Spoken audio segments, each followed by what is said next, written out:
birds flying high. You know how I feel. Sun in the sky, you know how I feel. Breeze drifting on by, you know how I feel.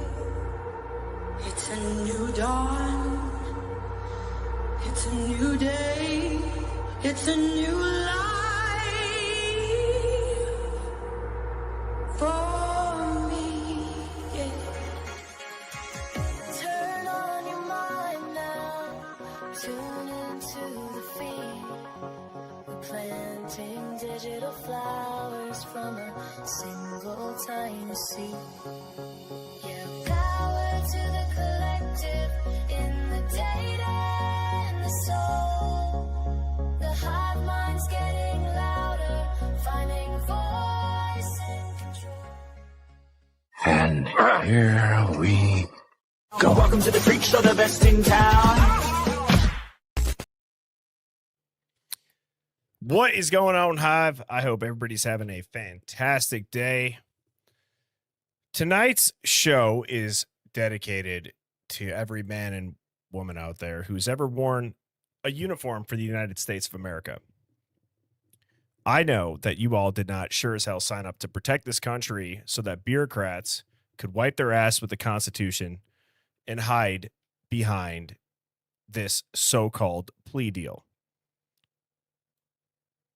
I say that with a little bit of trying to make light of a situation, but it's really not funny or humorous. There are so many men and women that have laid their life down for this country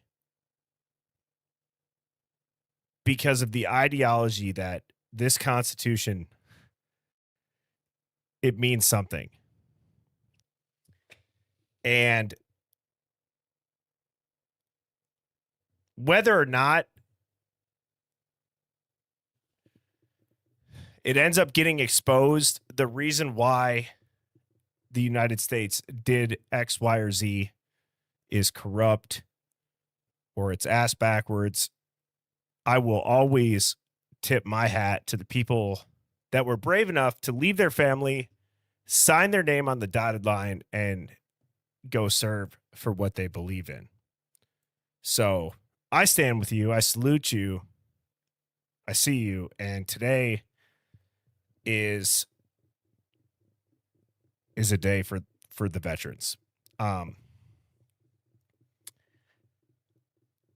always appreciated veterans I always have, but it really hit me when I married Mrs. Birdie and hearing her father's stories, and also knowing that he is wide awake at the same time. Just mind-blowing. So I wanted to start this stream off just by addressing that. Thank you to all the veterans. And I'm going to go ahead real quick. I'm going to put this link up in the chat, and I'm going to pin that. If you guys want to start filing in backstage for this Hive Mind call-in show, please feel free to do so now. The link should be at the top of the chat. Let me know if you guys can see that. But yeah, I think that it's something to at least acknowledge, especially when we're talking about a case that has overreach and overstep and all of these things that the majority of people, when you look into it, they're like, hold on, this is not America. At a fundamental level. And I know we have people that tune in here from overseas. I'm not nearly familiar enough to talk about any of your guys, constitutions, right? But I will say for America, the media, the unelected officials, they're out of control. They need to be reined in. They need to be held accountable. And damn it, even if this stream never ends up doing that, at least we can all lay our heads on our pillows at night knowing that we stood up for what we believed in. And that is the truth. All we want is the truth. We don't want this bureaucratic BS any longer.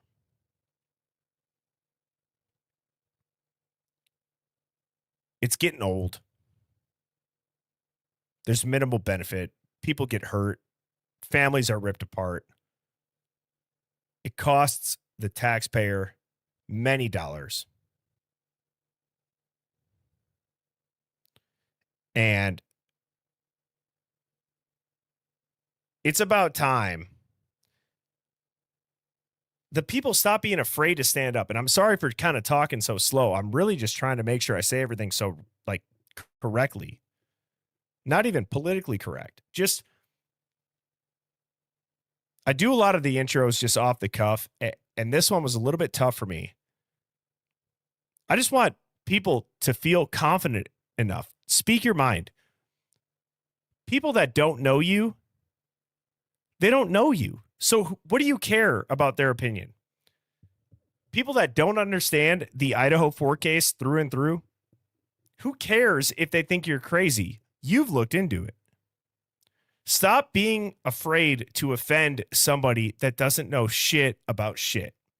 And there was a woman in my comments that said, Bertie, your vocabulary is good enough to not cuss as much. So I'm going to work on that because I agree. I've gotten a little bit loose with the cussing. But I've also been a little bit lax on the intensity that we need to start to prove a point. This isn't a game. Right now, it's Brian Koberger that we're talking about. It could be you. It could be me tomorrow. And I would want somebody, and I would want a group of people like the Hive to stand up for principle. And I feel like we are doing that through and through. I'm going to go ahead. I'm going to say what's up to everybody. This is the second ever Hive Mind call-in show. The first one is going to be hard to beat. I can tell you that much. Man, that was one of my favorite episodes that we have ever done. Ever. There are so many smart people in here. I'm looking forward to hearing from everybody. What's up, Gamelia, Marianne, K-Kaz Girl, Inked Malma, Dina, UFO Dog, Essie, Critic Rick, Brenda Fry, Lely, Luna Bliss, PNK, PRNCS, Pink Princess. Oh, Pink Princess. Like that. Catherine, what's up? UK Carrot, Mitty Witty, Lisa Marie, James, Scout, K-Wolf, Ugly Duck Food. It's pronounced Data. Missing Logic, Discord Don, how are you doing? Jody Designs. Nurtured. Shoe Girl, what's going on? Wonder Woman. Terry C., formerly known as Beck. Redman. Polka Dots. Fiji. Critic Rick. 66. Cryptic Conversions. Growth Renewal. Jackie. Shadow, good to see you.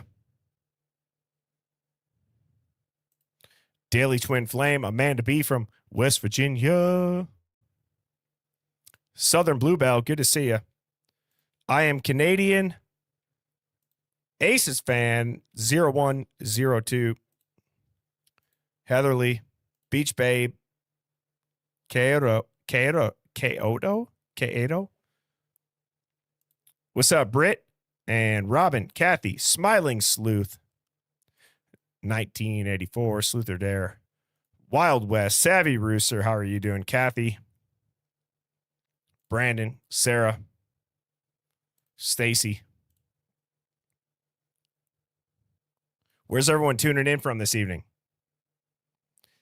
I have a feeling that although the call-in shows, they might not have the catchy thumbnail, the catchy title, I think these are going to become a staple in the Hive. I know it. I know it. It's what the Hive is built on. And these are going to quickly become some of the best streams. Texas, Pennsylvania, North Dakota, Iowa, Pennsylvania, Louisiana, UFO dogs chilling in my basement, Tuscaloosa, Michigan, Pennsylvania, Canada, H-Town, Ohio, Philly. You guys did the Packers dirty. North Carolina, Oklahoma, Tennessee, Nevada, Ohio, Pennsylvania, North Carolina, England, cheerio. Lisa's freezing their ass off in Michigan, Nebraska, Arizona, Jersey, Melbourne, Australia, upstate New York, Washington State, Central Texas. It's pronounced that as in parts unknown. Love that. Ontario, upstate New York, another Canadian, Pennsylvania, Idaho, Charleston, Kentucky, Chicago, Kansas, Portland, Pennsylvania, Kentucky, Chicago, Fiji's in the Shed Lounge. Love that. Pennsylvania, Manchester, England, South Carolina, Kentucky, OKC, England, New York, Montana, Florida, New York, Minnesota, Oregon, Antarctica. What the? Real life, Lex? You hanging out in Antarctica, the ice wall? Seattle, Indiana, New Zealand, the Midwest, Brazil, New Jersey, Idaho, Louisiana, Arkansas state line, SoCal. Jiffy is at the depths of despair. Well, thank you all so much for tuning in. You guys rock. We have the best chat, the best contrarian thinking chat on the entire internet. If this is your first time tuning in, I'm your host, Birdie. This is the Hive Mind. We are a contrarian thinking live stream. So what does that mean? If you get upset when people ask questions about headlines, for example, survivors waited 8 hours to call 911. We're going to question that. So if you're offended or rattled on behalf of others for a situation that has nothing to do with you, you're going to hate me. You're going to hate this stream. You're probably going to hate the majority of the people in the chat. We don't care. We have been called the tinfoil hat wearing conspiracy theorists for years. Most of us, some of us decades, multiple decades for some people here in the Hive. So if that sounds like you, where you like to question the narrative and you think past the headlines, you have found your people. You are amongst friends. And it's about damn time that people like us have had a place to come and chat openly and have a discussion, an intelligent, critically thinking discussion. And that's what this is. Our mods are awesome. You're only going to get banned if you threaten, spam, or troll. Other than that, they will give you enough leash to hang yourself. We got a good amount of people backstage already, so let me go ahead and get to this. Let me plug the channel. I have it turned on subscriber only. So if you do want to chat and you're watching this, just press subscribe. Hit the like button. We should have about 500 likes in here right now. I'm not even going to check to see how many we got, but I would really appreciate that. All of my streams are free. I'll never put any of my streams behind a paywall. The Hive can really do some damage against the narrative. We have so many brilliant, smart people with great takes in here that are open thinkers. Please continue to support this channel. Share it to your NPC normie over-fluoridated friends. We have no refunds on the red pills here. And real quick, as a reminder, I'm going to go ahead. I'm going to start with Sarah. I got Bourbon Santa backstage. I got Cookie. I got Ass Man. And I'm going to give everybody about 3.5 minutes. Everybody that's backstage, hopefully you guys can see this. Okay. When it gets to the 30-second warning with Brian Koberger posing as The Rock, that's when you got 30 seconds. If this doesn't get your attention, I don't know what will. Let's keep it concise. Let's keep it respectful. As a reminder, you guys are on the Hive's channel. Okay. I have faith in everybody. Don't do anything dumb. If you start to do something dumb that'll actually put this channel at risk with what you say, I'm going to cut you off. And I will not think another second about it. Other than that, you can disagree with me. You can disagree with everybody in here. Let's just have an honest, open debate. Let's talk like normal people. Let's get rid of all this corporate HR, PR, BS, and let's just have a discussion. Type of 1 if you guys hear that and you guys agree. Backstage, if you guys can see me, put your thumbs up. You guys good? All right. Look at that. I'm excited to hear from everybody. So I'm going to go ahead, get this timer pulled up on my phone here quick. Dude, I'm so excited for this. I'm going to start doing this every Tuesday. Okay? I think Tuesday's a great night for it. And actually, real quick, I got the timer pulled up. I got to make a couple of quick announcements. These are exciting announcements. You guys are going to be hyped about these. Where did they go? Okay. A lot of people have been asking me about Sue Tarot. Or Sue. Sue's going to be on Thursday, November 20th at 7 p.m. I got Dago the day before on Wednesday, the 19th at 7 p.m. And then Amber, I'm going to look up her last name, or not her last name, but the username. Amber Vance on TikTok. Got about 500,000 followers. We are working out a date together. So we got Dago, Amber, and Sue upcoming in the next couple of weeks. We're not going to slow down here in the Hive. The Hive is the place to be. If you want to be a guest and you want to speak your mind and you want it to be your episode, that we will set you up for success to spill the beans and wake people up. This is the spot to come. Outcast as well has reached out. We don't have a date yet.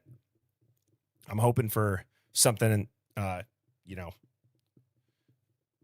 somewhere sprinkled in along those dates that I just mentioned. So we got a busy couple of weeks coming on up. All right. So hit that like button. I'm going to go ahead, pull the timer up. We are only at 50% likes. I would appreciate it if we get to 100%. But nonetheless, let me just make sure that I have this camera slot set up.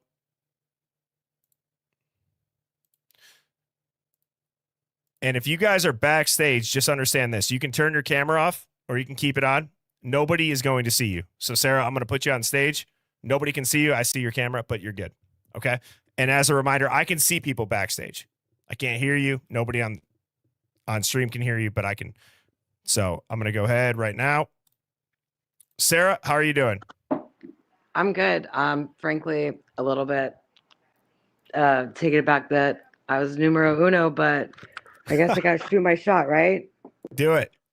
Okay. I don't know. I feel like there's like a lot going on right now. I don't like if we're going to go BK. I feel like veterans has kind of been like a lot today. So I think lately I've been seeing a lot of things out there where I'm wondering, because I know all these, it's like, obviously, I don't think that he did it, or at least did it alone, if you will. However, it's like, there are other things coming out about like DNA here or there that was like excluded, but like just kind of excluded on certain parts of like the sheath. My question to you kind of is, do you think there's a chance, let's say he's incarcerated and he is at some point let out? Like, do you think that that's ever going to be a path, or it's just going to be like this is the story, we're sticking to it, and he's there or he's not there, but we'll never know? That's the $1 million question. I know, but I had to ask it because you always say it's the $1 million question and you don't address it. And I understand because you don't want to like be like, this is what I think specifically, but I feel I feel like they've jumped the shark on it. Like it's too far gone almost. It is frustrating. Yes, it is frustrating. I'll say this. And I hear a little bit of an echo. I'm just going to mute you while I answer it. You're still there. But here's what I'll say. My gut tells me that Brian Koberger is going to be Epsteined in prison, or he's just going to disappear. I think it's a giveaway that they're putting complaints of his and they're, leaking jailhouse footage of him. It makes no sense to me. It's almost like they're trying to set up a narrative seed. They're planting the seed that Brian Koberger is so unhappy in prison. He wants to maintain control to where when this comes out, they can then run with the story of, see, we've been telling you this. We are right. We've been right. That's what my gut tells me. I hope that if this is a legitimate case, that's not what happens. But I don't know if you have a response to that. Yeah, I think that what you're saying is totally accurate. I feel like they're definitely painting a narrative for, this or that. But unfortunately, I feel like maybe we're not going to find out, but maybe in the future, like, it's just one of those things where, like, someone just comes out of the woodwork and is like, look, I've been, like, like Dot, or like the mom, like, what was it, Kim or something? Or Yeah. it's like, but who can, and then I saw some things about Dot being like exposed, there's just too many people in a college town. Those kids talk way too much. Eventually they're going to grow up. Eventually someone's going to say something. And I feel like that ultimately might be our only chance at figuring out, maybe. But I don't know. Well, I appreciate you calling in, Sarah. That was Thanks, a great Birdie, question, thanks. and thank you so much. Thanks. I appreciate it. Yep. Have a good Appreciate it. Hive mind. one. Hive mind. All right. Sarah started us off with a bang. Next up, I already know, is a Hive Mind favorite. I got to give a shout out to Bourbon Santa. I almost feel like I need to give like an intro. Like Bourbon Santa needs like a walk-up song. Like, what would Bourbon Santa's walk-up song be? Like, Grandma got ran over by a reindeer.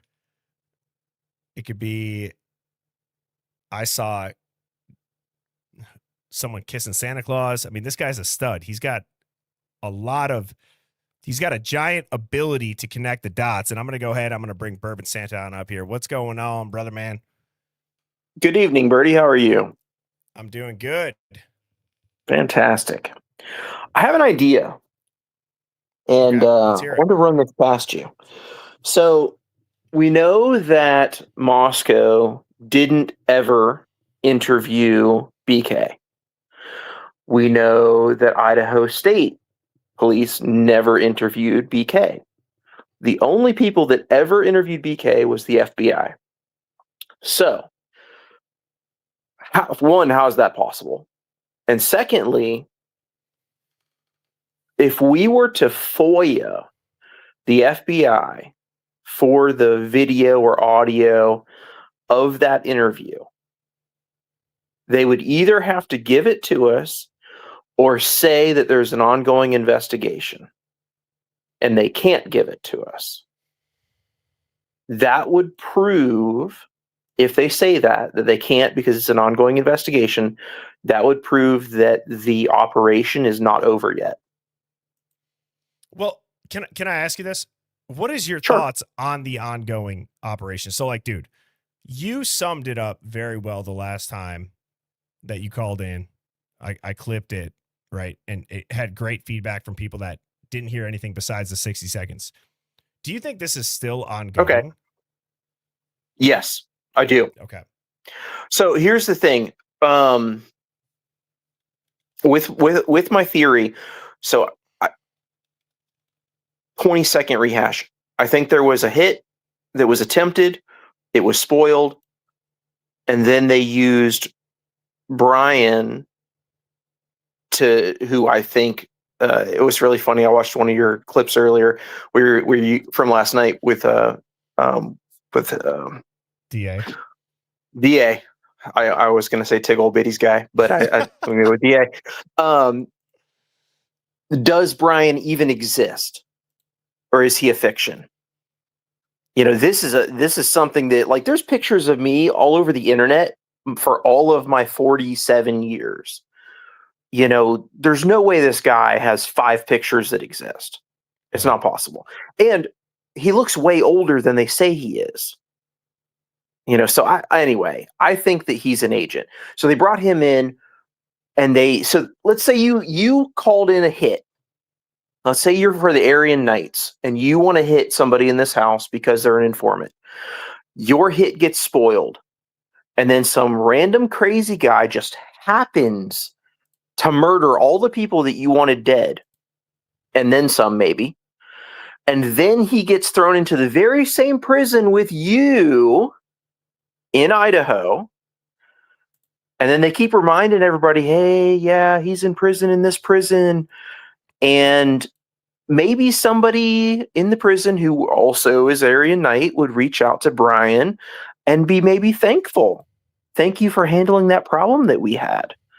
And maybe it just gets those two people close enough together that they have a conversation.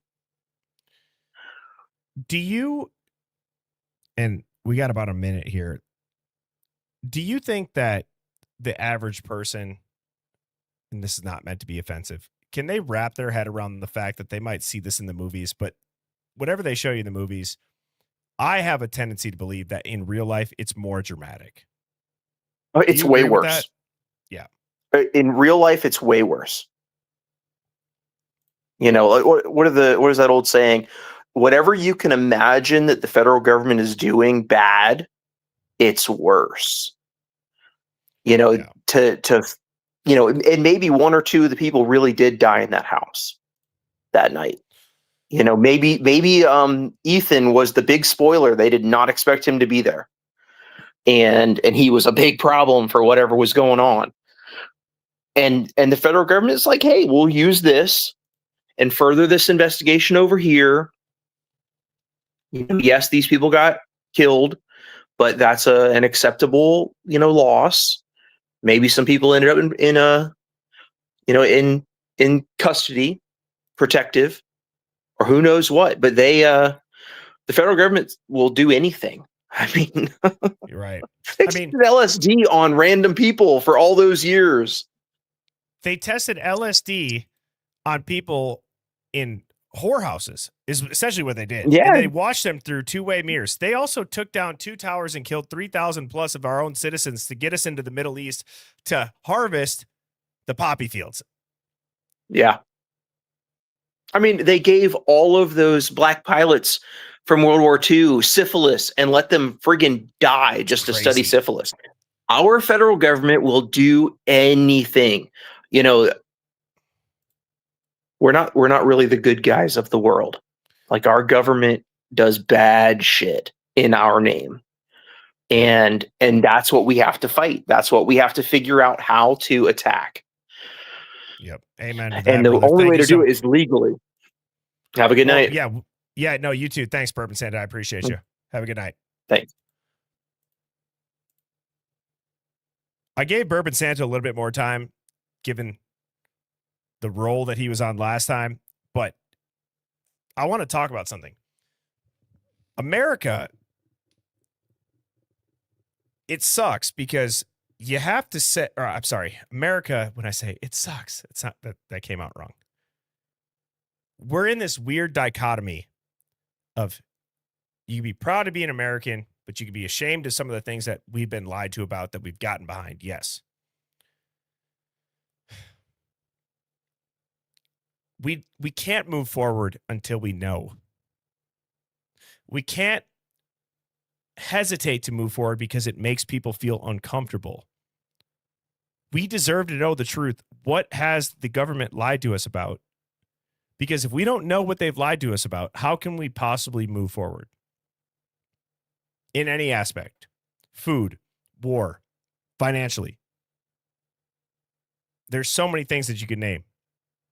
We can't move forward until we know what we have been lied to about, yet it makes so many people uncomfortable to hear the truth. It's time for America to get comfortable being uncomfortable, learning the truth. Stop plugging your ears, stop shying away from it, lean into it, because it'll be a better life for your kids, is my humble opinion. And we can all handle the truth at the end of the day. It might shock you at first, but we're humans. We can handle it. All right. Next up, we got Cookie. How are you doing? Hey, yo. We got Can you loud and guys hear clear. me? All right. Well, first off, everybody around this case is about as reliable as an X-Lax fart, okay? Nothing, nothing adds anywhere. It's constant circles. And we have little pieces that fit in all these different ways. So I was kind of on the, okay, well, what if bus? And, I was thinking if BK was interning or, following the PD in the way that he was, then who's to say that, for instance, Payne didn't be like, hey man, check out my K bar. And here goes BK, pop it open. And it's like, dude, that's awesome. And he goes and buys one. Nobody's looking at these other possibilities. And Payne he's red flag everywhere to me. Um, I and if people want to put BK in the house, who's to say it wasn't a ride along with the cop that committed this? And Molly Whoa. being Molly being the driver, who's to say they didn't use Xana's name as a hit for Molly if they're looking for a drug ring? I mean, that makes sense to me if, BK's even there. And that puts his DNA, as they want to put it, on the sheath very innocently. They already know he's a patsy. Boom, got you for any crime they wanted to put on him. Hold This on. one was it. The ride along comment. Yeah. He applied for a Pullman PD internship. He didn't get it. Who's to say he didn't apply for Moscow PD and he wasn't on a ride along that night? Yep. That's a direction I haven't heard people really take, because they just want to put him either he's there or he's not. And it's like, well, who's to say he wasn't there, but he wasn't guilty either? He had to be, shut up. So let me ask you this then. You said you were kind of on the maybe train. What got you over the hump? Well, when everybody they were looking at it black and white, and it's like, well, what about in the gray area? What about things that could still be possible that we could still prove, but people aren't latching on to? They keep running in circles because that's what they want us to do. Oh man. So at the end of the day, do you think Brian Koberger is being set up, or do you think that he's in on it when it comes to like not committing the crime, but do you think he's in on it he's surrounded by law enforcement and that's how he got placed there? I think it was more he was very, very desperate to be a part of that scene, those people. And I think he tried to take whatever he could, to get more immersed into that world and learn it. And so he's a perfect patsy, and the ride alongs make it even easier. How else was his car spotless? I mean, That's a great point. Thank you so much for calling in, Cookie. I appreciate you. love you See you in the guys. chat. Yep. Bye. Cheers. Dude, the Hive is awesome. And to answer Cookie's question about how else could his car be so spotless? Well, as I said last night with DA, I think that people like us have now the green light to just like fire any conspiracy away within the confines of what we've been told. Right? We know the documents. We've seen the documents. We've seen the photos. We've seen the footage. We've heard the audio. Brian Koberger's car, they say, oh my God, he's a neat freak. He's got OCD. He's doing X, Y, and Z. For all we know, that's a rental car that Hertz had just detailed before their next customer. Seriously. It doesn't even have a bug shield on it, and then it does. Give me a break, please. Put your critical thinking tinfoil hats on. It could happen. I don't know if it did, but it's not out of the realm of possibilities. Next up, we have Ass Man. What's going on? How you doing, Birdie? Can you hear me? We got you loud and clear, homie. All right, sounds good, brother. Yeah, I mean, I tell you what, I've been ever since this first happened 3 years ago. I was brainwashed by it was Koberger, one and only hit, and the more research I've done, the more videos I've seen that you've put out, and Pavarotti and everybody. Now with the new evidence coming out, it's like there's it like everyone in the hive. It's just you use your critical thinking cap, and it's just so hard to believe. And then they get mad that we ask questions. What I think happened, based off of just all the video from the surrounding streets, the Linda Lane, the Whites, you hear so much shouting and yelling and struggle throughout the whole night.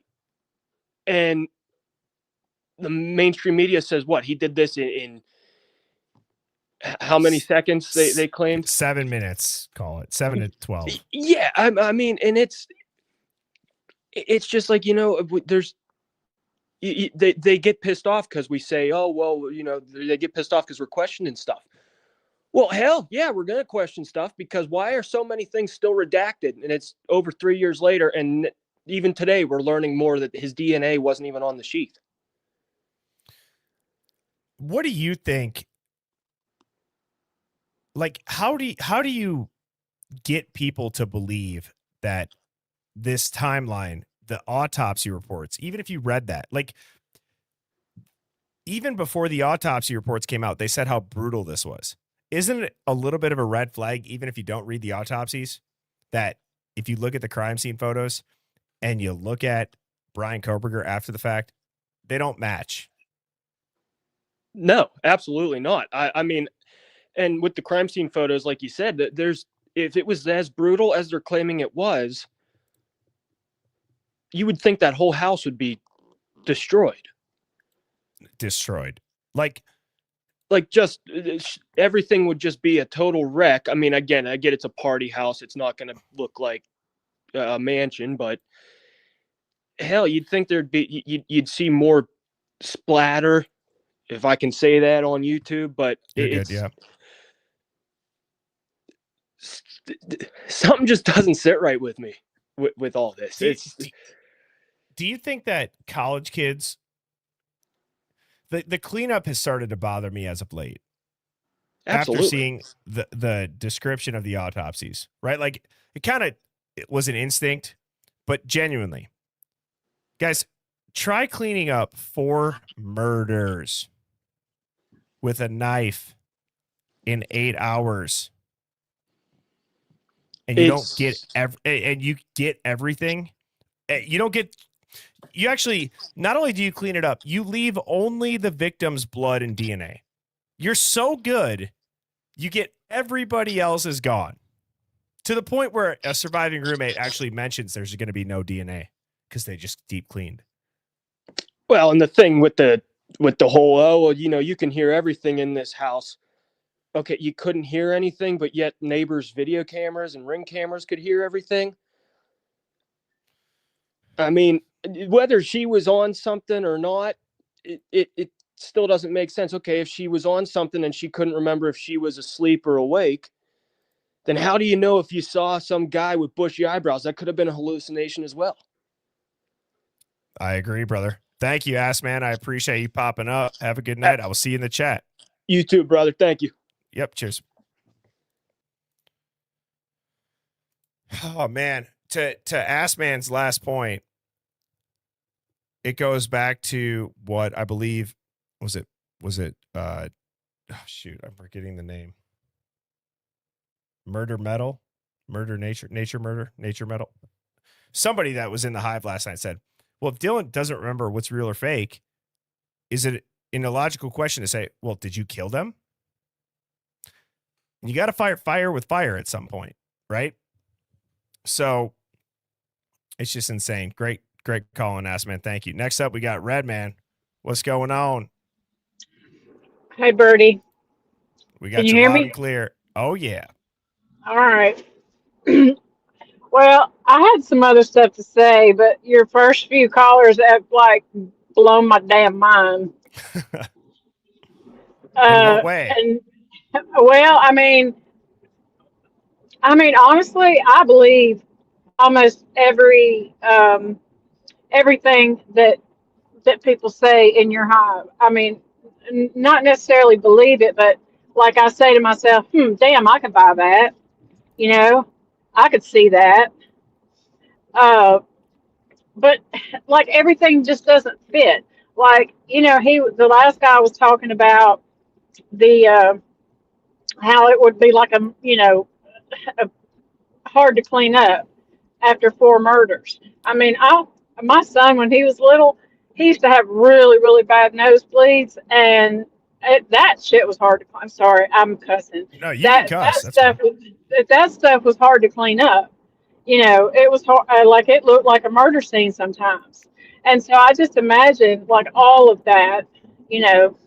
But now my original question before they all blew my mind was, okay, when on the body cam, Hunter tells the cops, and he also says in interviews that he never went upstairs.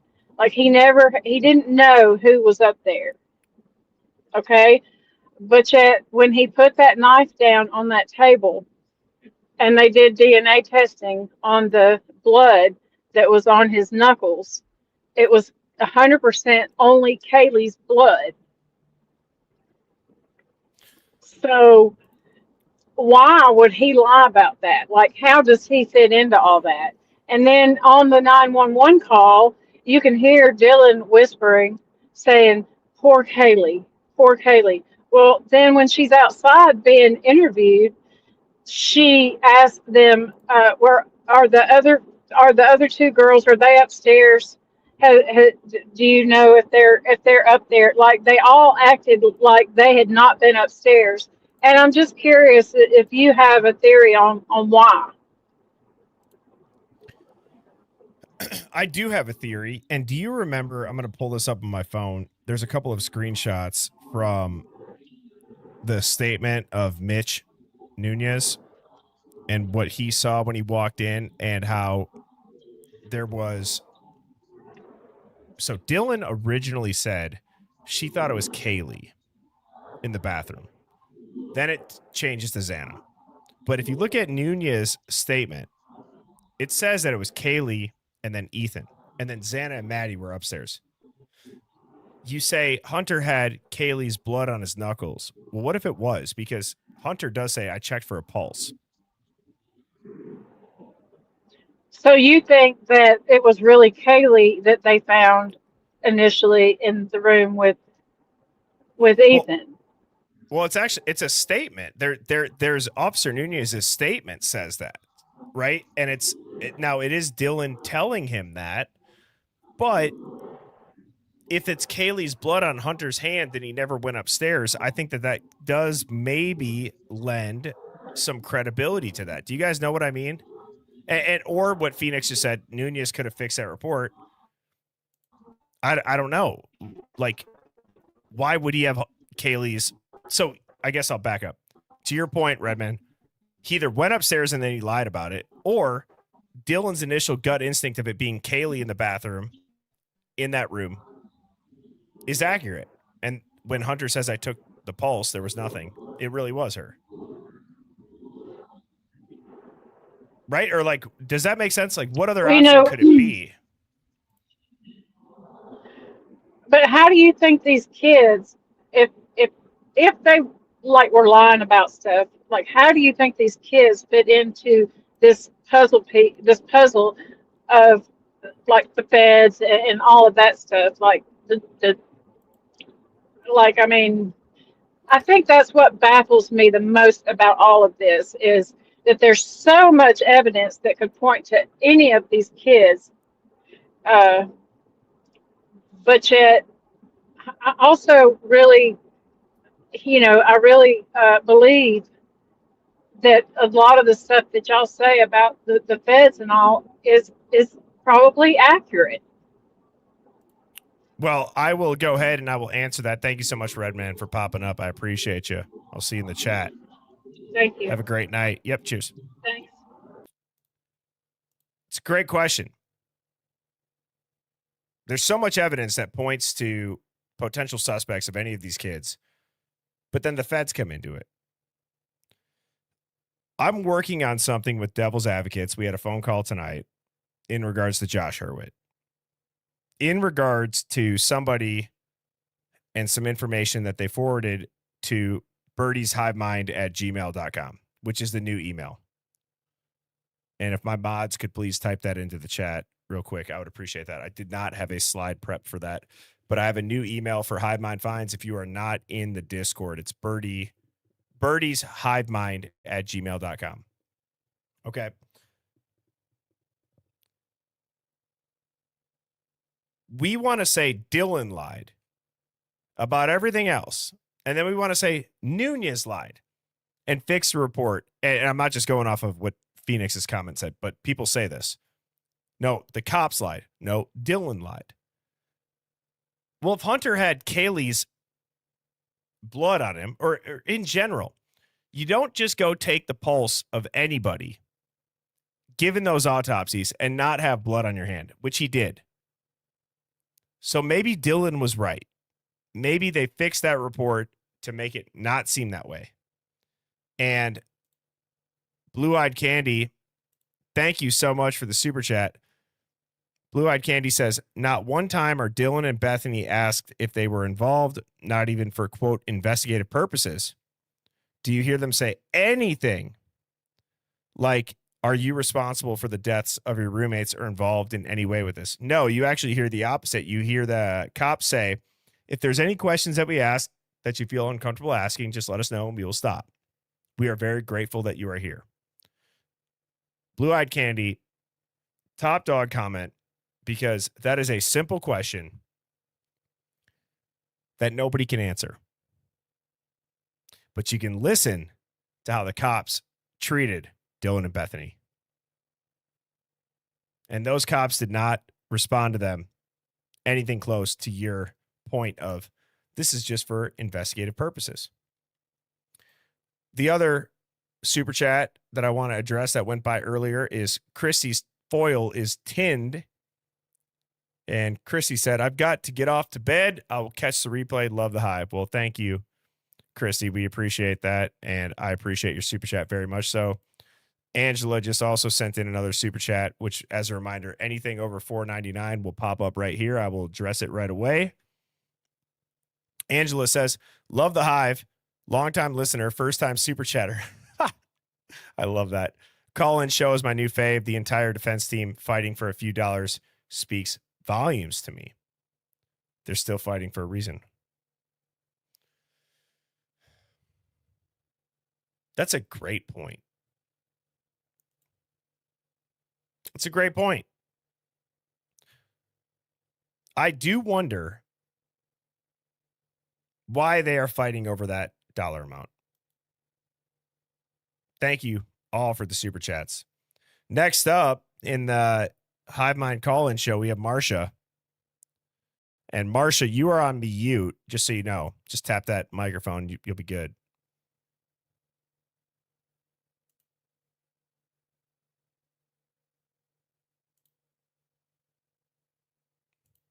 Marsha?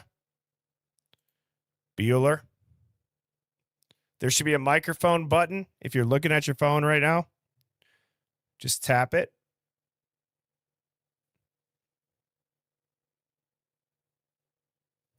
All right, I'm going to just put them backstage. I'm not going to remove them.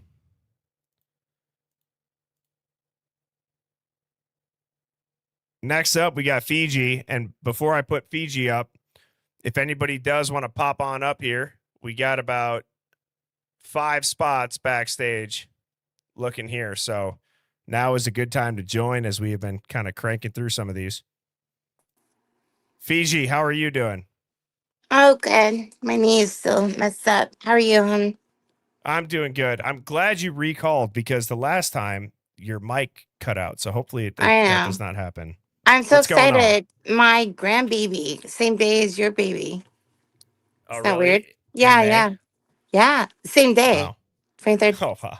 Yeah. So, well, Lloyd Candy kind of said what I was thinking too, but you know what was so interesting? Dylan, she walked down and she saw Dylan, or excuse me, Xana. Why in the morning when she's down with Bethany, it's daylight, Everything's quiet. Why would why would the two girls have not gone up to check on them? It's a simple question that none of the police officers ask. To me, it's insane. Well, it goes back to like the reasonable person argument. What would a reasonable person do? Right? Right? Yeah. But the What do you police, think? What do you think the reason is that they didn't? I think they were told something. I mean, to me, because none of the police have asked any reasonable questions, like for any of it, is ridiculous. They were treated like they were victimized and not like, well, why do you not do this or that? They were in a major crime scene. If there Major. were truly four people that were passed away, murdered, and the crime scene did not look like that, as like, you and I, our listeners, you know, So what do you think happened, Fiji? Like, would you say? Well, let me ask you this: do you think Brian Koberger is involved? no, I don't. I think he's a Fed, You think he's fed? Okay. personally. And then, given that statement, what do you think is the reason for the cover up? Organized crime and save the kids. I'm hoping two of them. I pray for more, but I think two of them personally. And the other thing I was going to go into is it's too odd. The two chiefs of police in Moscow and Pullman then left their positions and went to the college at WSU and U of I. That's very weird. And all the police officers kind of scattered to other places. That's weird too. Do you think? Do you think that the FBI or the powers that be investigating know who did this, or do you think it's still a mystery? I think they know it. That's what gets a lot of people caught up on, Yeah. like I mean, this whole thing. anyone so so the cartel moves all the drugs through look at the drug trade that they did with Reagan, right? With crack cocaine with the guerrillas, right? In Colombia. Remember Yep. back then? I was kind of younger than you, but But I'm aware of it. Yes. so okay, so then now the cartel has come in. They're all over in the United States, right? So they move all the drugs to the area night. So they work together, and it's a huge network, right? It's all over Pacific Northwest and everywhere. I mean, I assume I know in the Midwest, down low, Kansas City is a huge thing. It's a network, goes everywhere. The cartel's everywhere.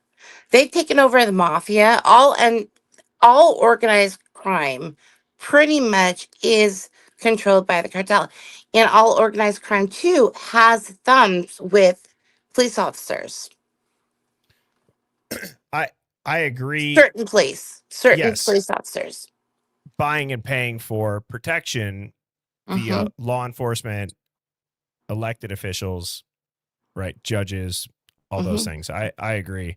And Fiji, I'm going to put you back down, and I want you to call in next Tuesday, and I want you to give a little bit of a background because Fiji actually had a daughter, I believe it was a daughter or a granddaughter that went to the U of I at the same time that this went down, and Fiji has talked about that in the past. So, Ajira, your device is not connected. So Ajira, please rejoin. I will have you up right after we have Monkey Lady 86. You are now on stage. How are you doing?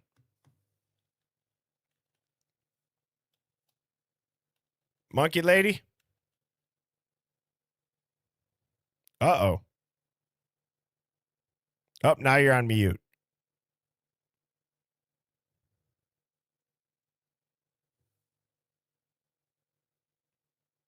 And all right. I'm going to go ahead. I'm just going to remove you, Monkey Lady. Rejoin. Make sure you have, if you join the call-ins, you have your microphone enabled. All right. Let's go with Ajira. How are you doing? I'm good, Birdie. Good job on my name, by the way. It's a hard one. Is that how it's said? Yeah, you got it right. Awesome. How are you doing tonight? I'm well. I just thought about calling in because I heard you say something about the recent hearing and why they're arguing about the money. Okay. And I'm sure you already know this, but for those who don't, it's it's really ridiculous because Bill Thompson totally fucked up over the victims' families. He promised them that they would be reimbursed for their travel expenses through the whatever the victims organization, and they don't cover travel expenses, and they're the ones that wrote the plea deal. So they didn't put it in the plea deal. They fucked up, and now they're trying to like cover it up and hope that the defense didn't object to it, and of course they did. And it's just insane. Like, that hearing was unreal. It was not only unreal, but to your point, we could talk about the court documents. We could talk about X, Y, and Z when it comes to Brian Koberger. Let's talk about things that might piss off a family. Like, Yeah. you have a family, at least one that we know of, right, publicly, that says Bill Thompson does not represent us. He's a rat. He bowed to Brian Koberger. Yep. Bill Thompson has not addressed that comment back, as far as I know. He hasn't. And it also makes me think about the Chapin parents and how they're like teaming up with Othram. And I wonder if there's something about that that's a fuck you to the prosecution. I don't know how. Go deeper on that. I don't know how, but it doesn't make sense to me that the Chapins have been so private and then to show up at CrimeCon with Othram and endorse Othram when we all know that Othram didn't fucking do what they say they did. And I can't rationalize why a parent in that situation would do that, but totally be out of the public eye during the trial, or not the trial, but the plea deal and the sentencing and all of the pre-trial stuff. So I feel like that's a really interesting choice. They're also the only family that sent their kids back to Moscow. That's such a good point. You're right. For a family, the only argument that I can think of off of the top of my head, Ajira, is that they were told to keep a clean public image. Don't say something too much. Yeah. I feel like a family like that, though, with triplets, like they're a strong unit. They seemed like a really tight family. And then there's all this speculation that Hunter Chapin actually found Ethan at like 4:30 in the morning or whatever. Right. And I feel like they were quiet because they were keeping that secret. And I don't know, if I was in their shoes, I would want to light Bill Thompson and Ashley Jennings on fire. Seriously, they are horrible human beings. Well, isn't it kind of crazy? So, well, go ahead. Finish your point, because I have something to say. No.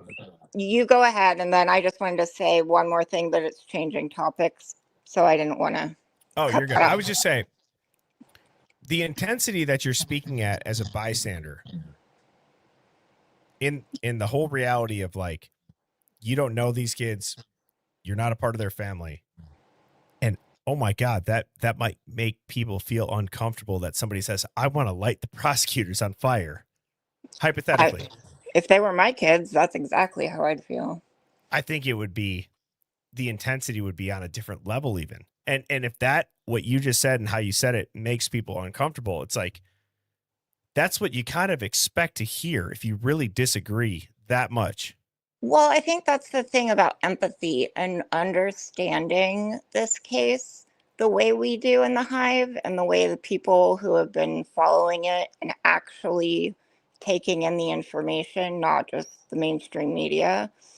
Because there's a lot of creators that I deeply respect and follow, and they are not as educated on this case. And I've attempted to kind of shine that light for them, and it hasn't, no one's taken the bait yet. And it's disappointing to my soul. You know, it's like, how can you think Karen, like, obviously Karen Reed was framed, but how can you not use that same logic that got you to understand that Karen Reed was framed to at least investigate this case thoroughly before you make your opinion? Right. And it's really bizarre that people that preach about, you know, not just listening to what mainstream media says haven't taken the time to really investigate this case because everyone just assumes he's so guilty from jump. Well said, Ajira. Thank you so much for popping up and being patient. I will Yeah, no see you in the worries. chat. I Thank just you. wanted to I wanted to leave you with this one thought because Fiji was saying she thinks BK's a Fed, right? Yep. Well, I find it interesting that he was just moved from J Block. At least I heard that. I don't know if it's 100% true, but apparently it was a staff request to have him moved. And if he is a Fed, I think he was put in to do deep cover. And so him getting moved, I find interesting. But anyway. No, thank you. I'm gonna write that down. I have not heard that yet, but it's not to say that Yeah, it was just today I saw okay. that it was allegedly a staff request to have BK moved out of J Block. But if he is a Fed, he's in there for a undercover mission for sure. The only thing is I don't know if he would be able to get in with the like Aryan Knights and everything. But anyhow, The that's, rabbit hole I continues, know it's Ajira. a deep one. Thank you, Birdie. I appreciate your time. Yep, I appreciate you. Thank you, Ajira. Have a good night. Bye.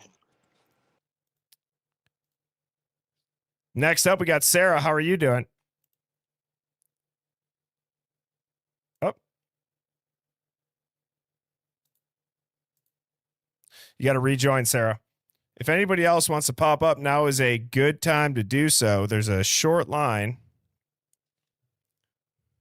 The link should be at the top of the chat. Anybody can call in. This is an open call in. I say this seriously. Anybody that's watching that believes Brian Koberger did do it, I really want to hear. I'm not gonna shit on you if you pop up and you say your thoughts. I just want to hear it.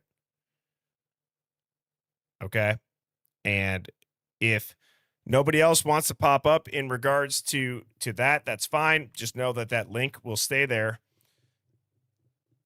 I do wonder if the call-ins are something I will say when it comes to clips, the call-ins seem to do really well when I post clips. I think it's because people can hear other real people and their voice and their conviction. Okay, whether it be Bourbon Santa, and I'm so sorry, I'm forgetting the other woman's voice that talked about, like, I think these people, they might have been coveted by their fathers. I mean, that did a lot of views. It's important that other people that are on the fence, they hear this. They hear you all. That might be the thing that pushes them over the edge. You know? And I think that these call-ins are going to be an incredible weapon. Daisy Lady, thank you so much for the super sticker. You rock. I appreciate you. That is the link to join. Currently, right now, there are 3 people backstage, but all of their devices say disabled. So either you guys are still having the link open, but you might have swiped out. But right now, there's only 3 people backstage. So if you want to talk, now's a good time. If not, I can take down the link. We can dive into it here for the last hour. Don't be scared. You got about 3 minutes to say whatever you want.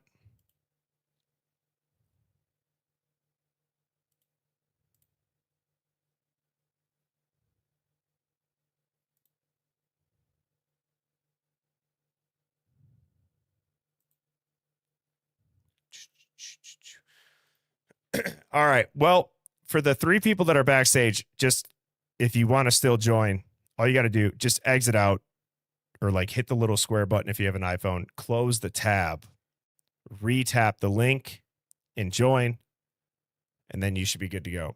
In the meantime, I want to show something. I've not seen this. This was sent.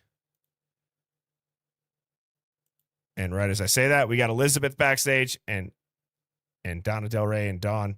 All right, Elizabeth. Yes. Can you hear me? How are you doing? Oh, we got you loud and clear. How are you doing? Oh, great. Hi. It's Elizabeth Berezin. You always say Berezin when come on. Oh, But yeah. sorry, my bad. My bad. Oh, it's all right. I think it's fun. It's cute.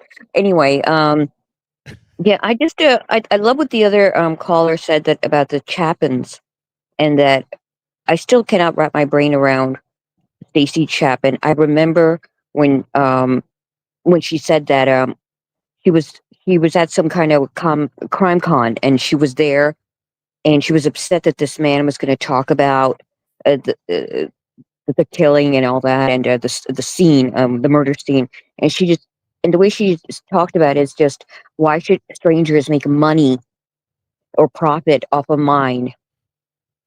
And then she went and she said, I wrote this book because if anybody, it should be us, my family. It's like we suffered, but it was just so off-putting the way she phrased it. And then this continues with this genetic lab, off from whatever they are. It's just mind-boggling. And Steve G's sort of the same way. He'd always, all this nonsense about the earned and we want the money. I mean, what is wrong with these people? And I really think they need to be fully investigated. Their backgrounds, who are these people? I want to know who Dylan is. Who is she? I want to know if she got into fights in high school. What is her? Is she a psychopath? What is this? Who is Bethany? Who are these people? I don't understand. The only people who kind of made sense were the Mogans, you know? And even her father, Maddie's father, biological father, a very strange background. And it seems so obvious to me. The whole thing with, look, I think this is a cartel situation. I think this is national security. That's why they brought that up. I think it has to do with the fact that, look, there's an issue. It's a horrific thing that happened. It would be horrific to anyone, but we got 4, and I'm gonna say it, 4 white American kids slaughtered. No way. No way is that gonna sit down easy with anybody, and it should not sit down anybody with any kind of child. But we know our society, we know our country. I love my country, but I know my country. Okay? And for them to just let this slide, no way. No way. It just really unless there's something terrible going on here. I think this is a security issue. The whole thing with cartel, that kind of activity on our grounds, I believe really did something where they're just made it their business. We're going to take care of this privately behind the scenes, but we can't let this kind of stuff happen on our soil. Something like that. That's where I don't know. It just really, I think this case is very, very important. It is on so many levels. hits so many truths about our country, our society, our system of justice is not right. It needs help. It needs to be fixed.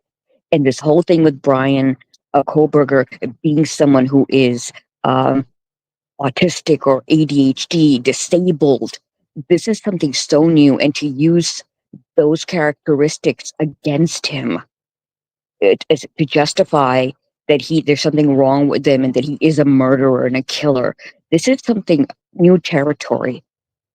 And that's, I sense that about this case as well. And I think that people like, organizations to protect disabled people, they really need to get involved in this, because they really use that against him and as an excuse or to justify what they did to him.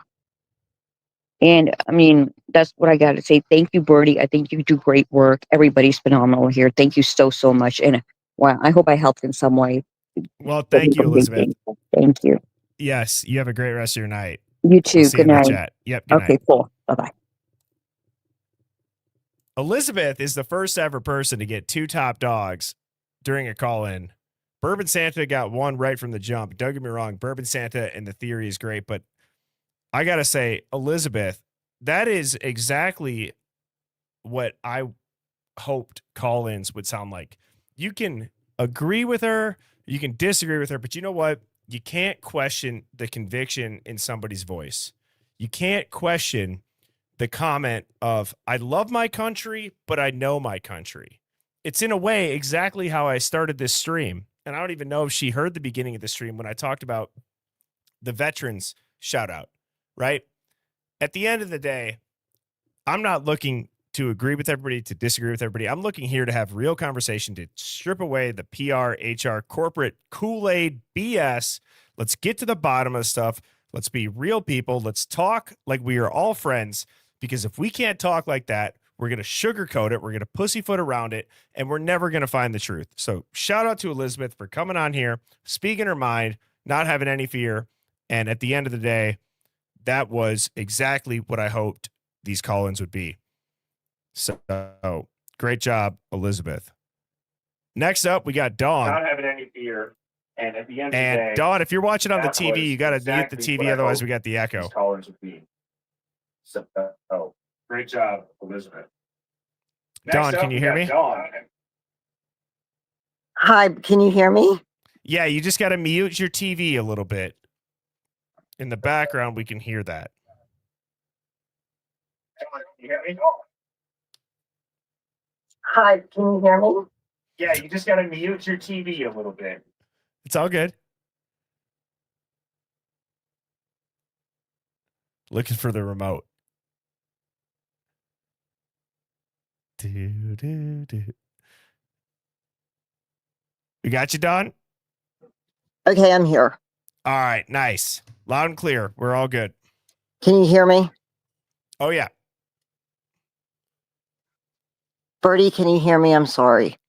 No, don't be sorry. We can hear you. Can you hear me? Oh, yeah. Okay, I'm only going to take up your time. I have 2 things I want to bring up. First is, and I don't care who.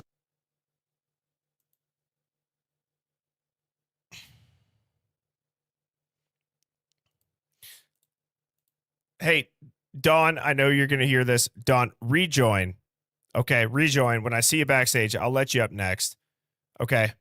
I'm sorry about that. I think it was just that there was a TV or there was some sort of connection. What I think you were doing, if I had to guess, you were streaming YouTube from your phone, hence the delay on the speaker. So, Dawn, I'll keep an eye out for you backstage. So sorry about that. It went mute. Next up, we got Donna Del Rey. And Donna Del Rey, you are on mute, but now you're not. You're good to go. Hey, yo, how are ya? I'm doing great. How are you doing tonight, Donna? Good. I'm coming in a little more confident this time. I love it. I love it. What do you got for us? All right. So I have a couple things. So someone earlier had mentioned that there's people they follow on YouTube that are still going with the narrative that Brian Koberger is guilty. And they were also the same people that, you know, were like, oh, Karen Reed's innocent, da da da da.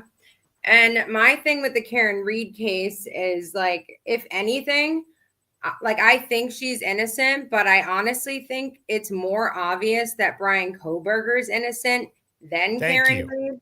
Yes. I agree. Yeah. So when it comes to that, like there was a woman, Christina Randall, she does crime stuff. She was my favorite chick on YouTube. I had to unfollow her because she just wouldn't stop going with the narrative and it was pissing me off. And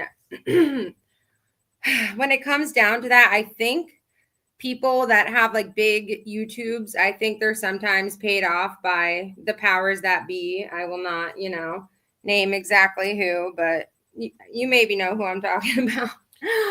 I just So know it's not me. That's all right. I know. But I Yeah. have my suspicions too. Yeah. It's like the same thing with the Charlie Kirk stuff. You know what I'm saying? Like, Mhm.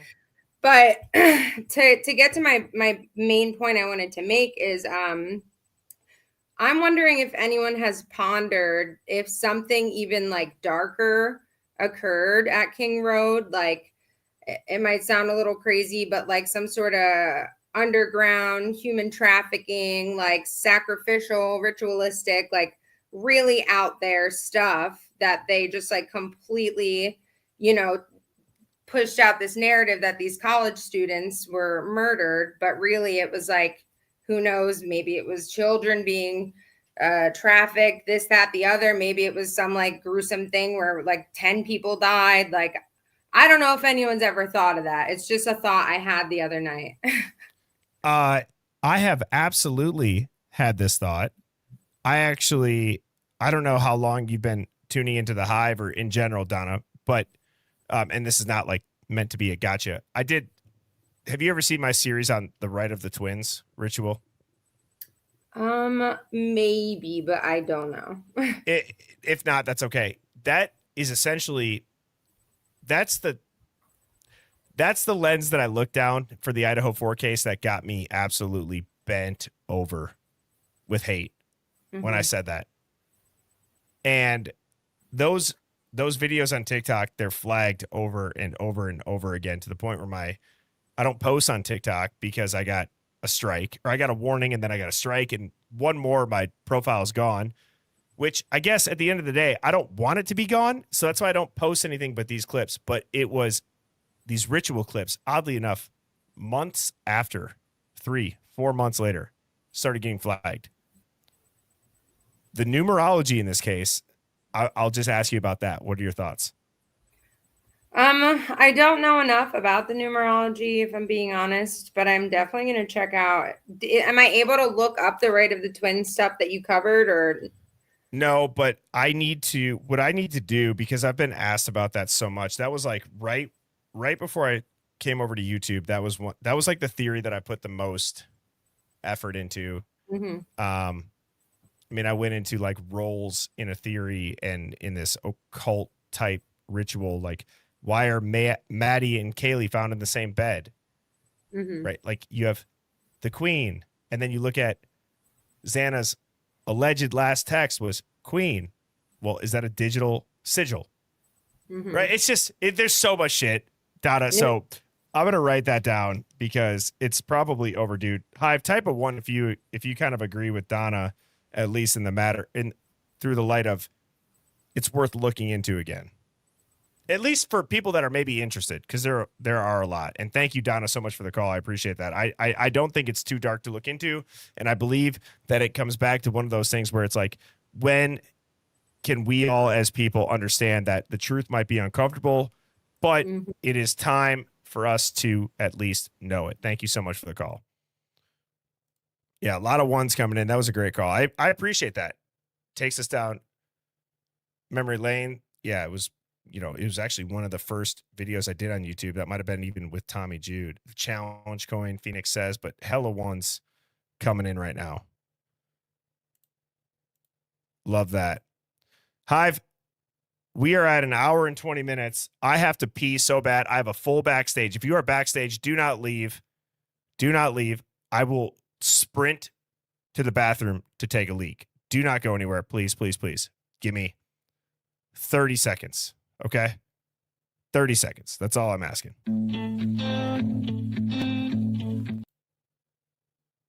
Why won't this pop up? Oops.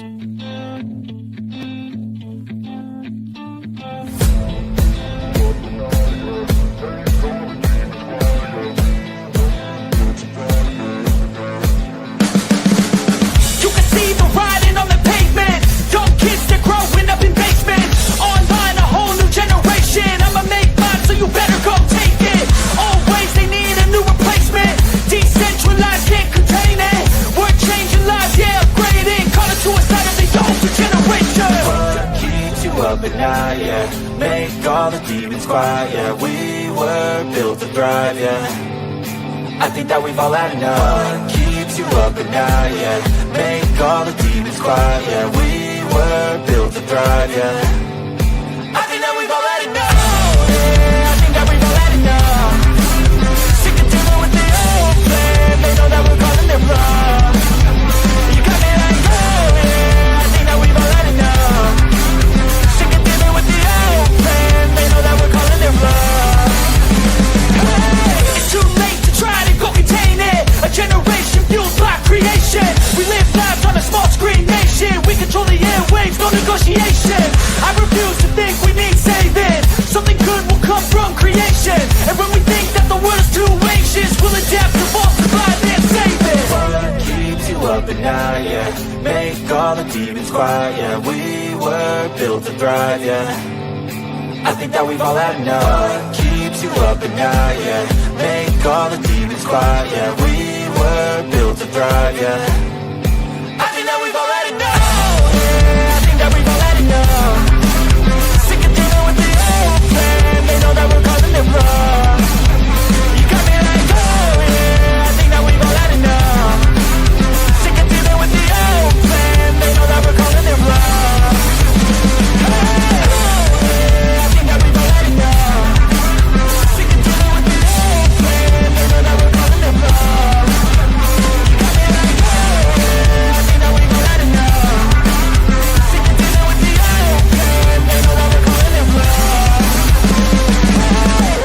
Birds flying high, you know how I feel.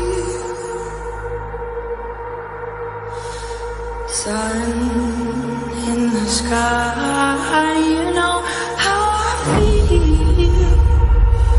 Breeze drifting on by, you know how I feel. It's a new dawn, it's a new day, it's a new life for me. Turn on your mind now, tune into the feed. We're planting digital flowers from a single tiny seed. Yeah, power to the collective in the data and the soul. The hive mind's getting louder, finding voice and control.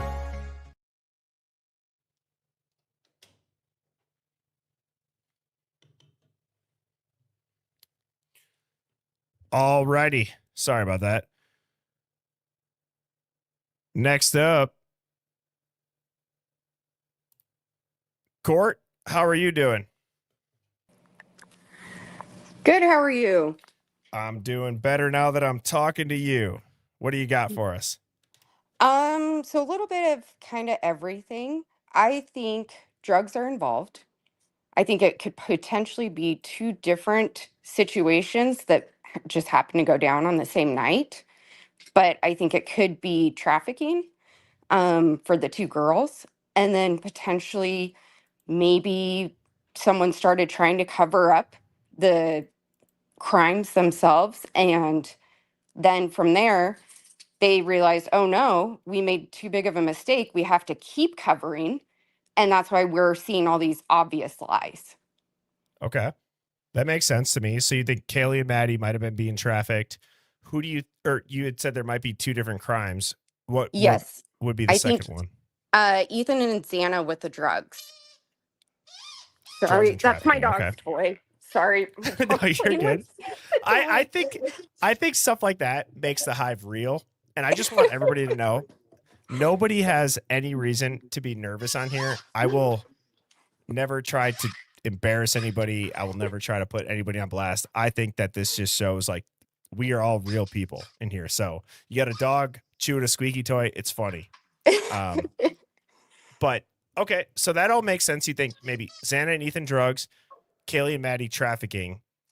Yeah, How do you explain tying it in a bow with the media and the cops then? So I think Kaylee was on to something because she also moved away shortly after moving into that house. They said she left and she didn't feel comfortable. And then Dylan's the one who brings her back into the fray. And why do you think it was Dylan? From what I've heard, who knows if it's true, because with this case, I feel like you hear one thing that might be true and you hear it's 10 things that are actually a lie. So supposedly, she went to Kaylee's house at the Gonzalez's and asked him to come back for the formal, Right. which also is weird when Ethan said he loved his sister and they said, oh, he doesn't ever do that. Man, so all right. Your final take, if you had to guess what happened, Brian Koberger involved, not involved, and then do you think this is the same group of people that there was trafficking and drugs involved with, being the Aryan Knights cartel, something like that? Yes, I think Koberger was involved, not directly, like potentially investigating, because I Okay. thought I had heard someone said at one point, Kaylee said she only trusted Brian. So if he was investigating something and she's also into true crime, did they somehow cross paths that way? I don't know. I think he's on the outside of it.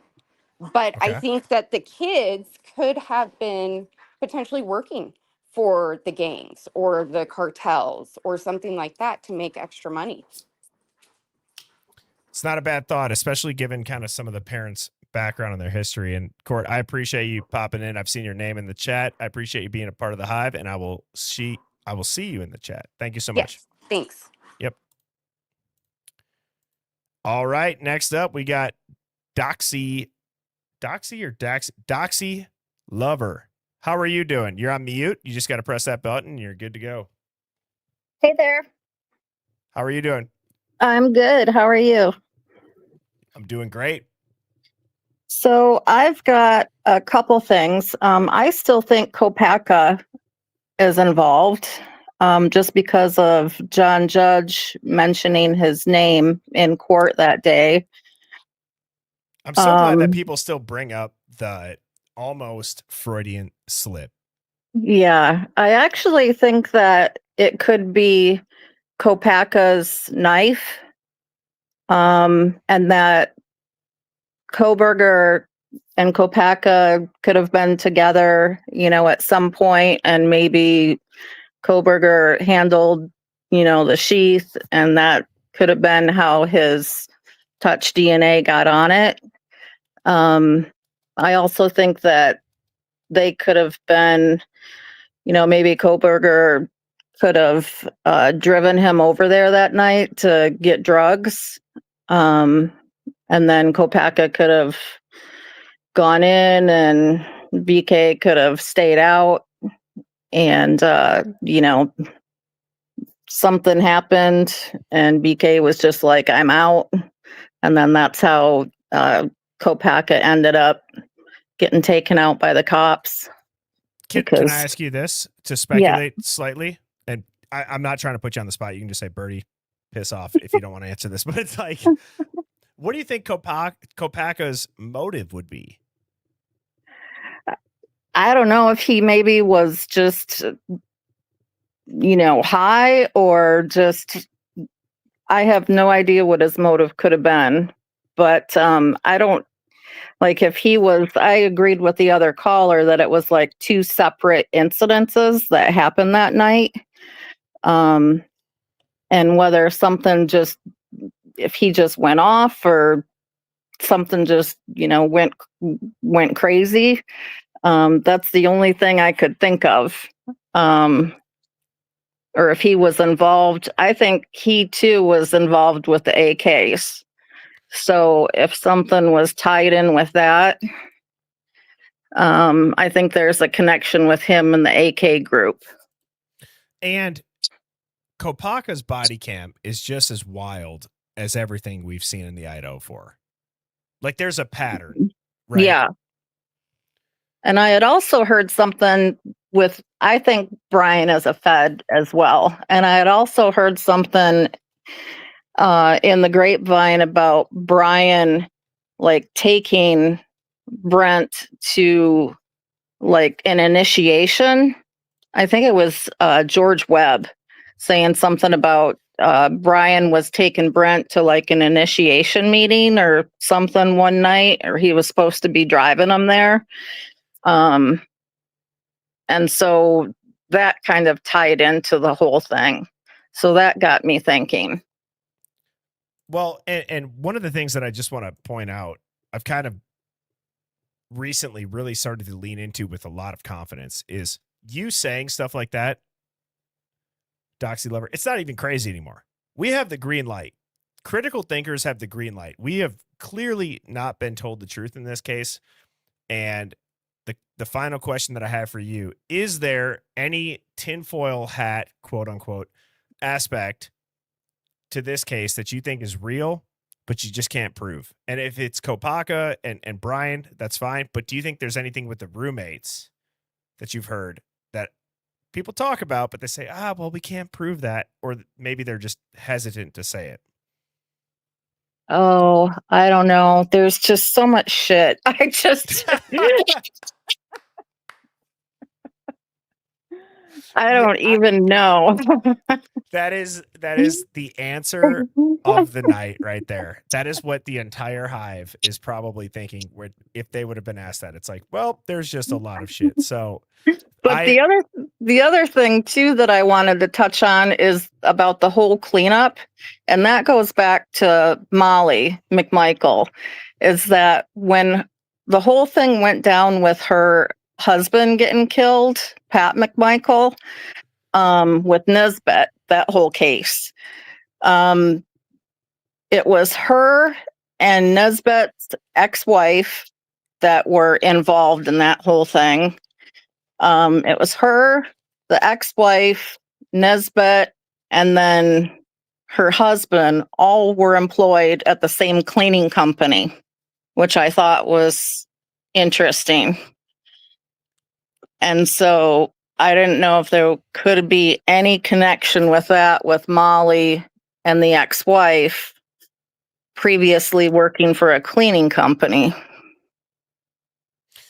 Well, Doxy Lover, I'm going to respond to that. Thank you so much for the call. I appreciate you being a part of the hive. I hope you have a great night. You too. Thanks so much. Yep. Thanks. Bye. Bye. I want to kind of dive into what Doxy Lover said there at the end. Can you get to the bottom of this case in public records? Like through and through. I'm not saying, and by the way, let me just make a disclaimer.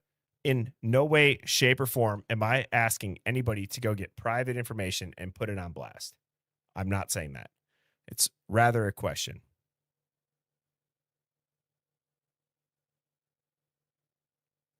Can you?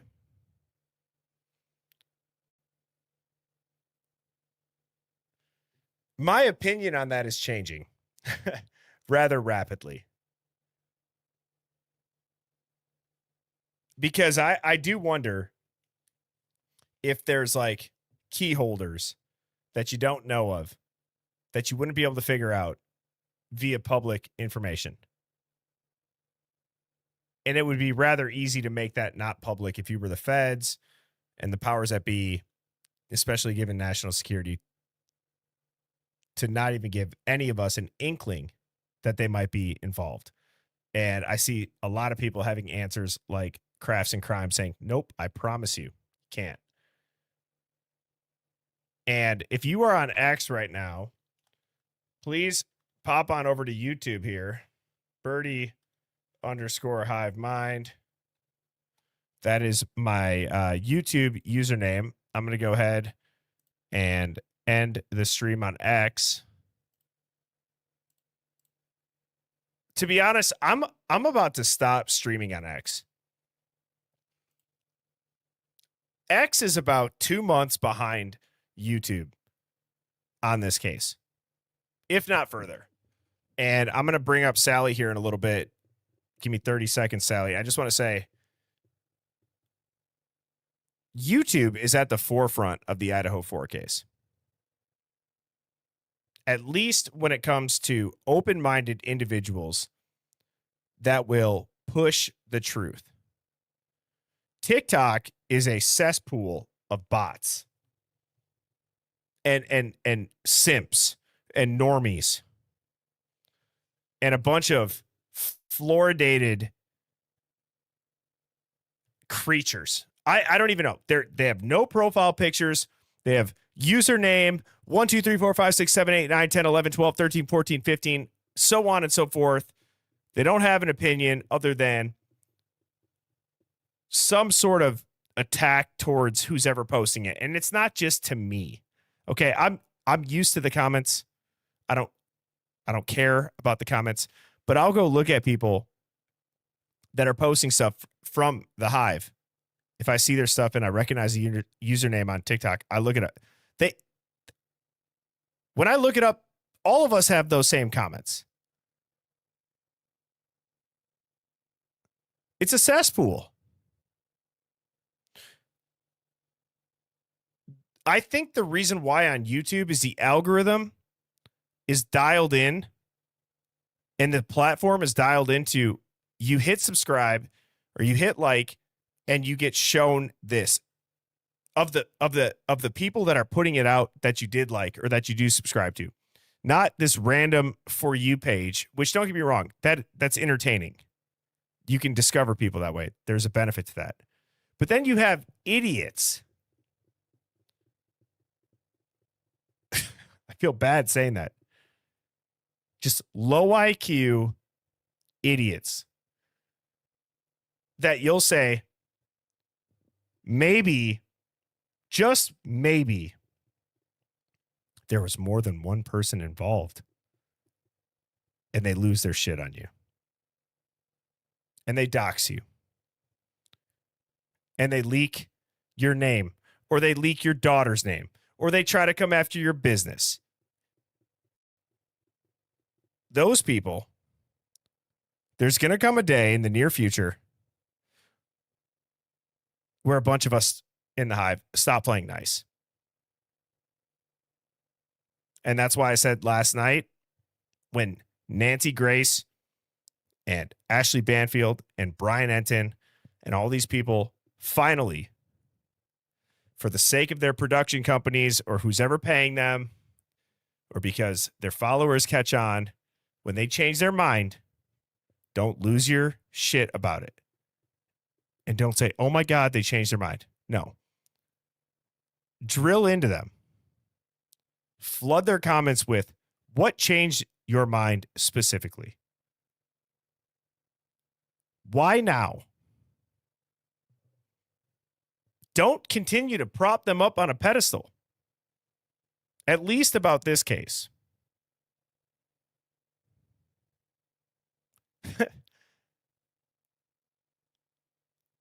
I would love to have Ashley Banfield on the stream. And you can say, oh, well, Birdie, that's obvious. Ashley Banfield's a big name. No, I don't care if we set it to private. I would just want to be like, Ashley, can you tell me why you think Brian Koberger's guilty? Brian Enton, can you tell me why you think Brian Koberger's guilty? Nancy Grace, can you show me any evidence of Brian Koberger sitting on a cinder block doing the slow stroke? Can you show me anything? Well, that's unfortunate because I wouldn't have to do anything except to ask that question.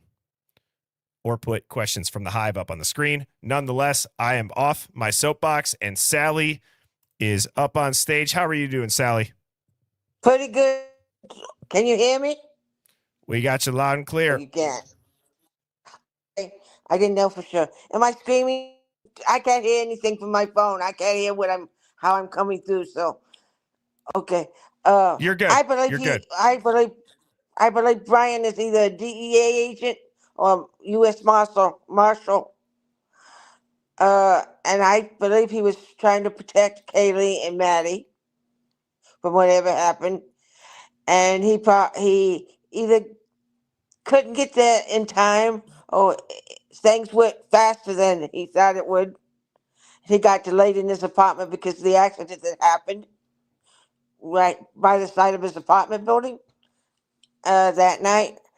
And I believe it was probably, I heard the same thing Ashur did, that he was switched someplace else, but I just heard that he was moved from one cell to the other from J Block. Like he was in 25 and he was moved to 55, which makes no sense to me. Why they would just move him, 30 cells down in J Block, but what's also scary is if if if it is dealing with drugs and the AK, two of the AK people, Skylar Mead and Overhoff, uh, are both in the somewhere in J Block with him, so he could get killed any day.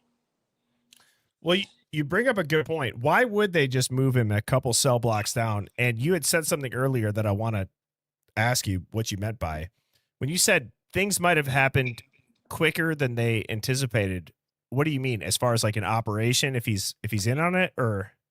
No. I think it might have been two different operations, and somebody got mad at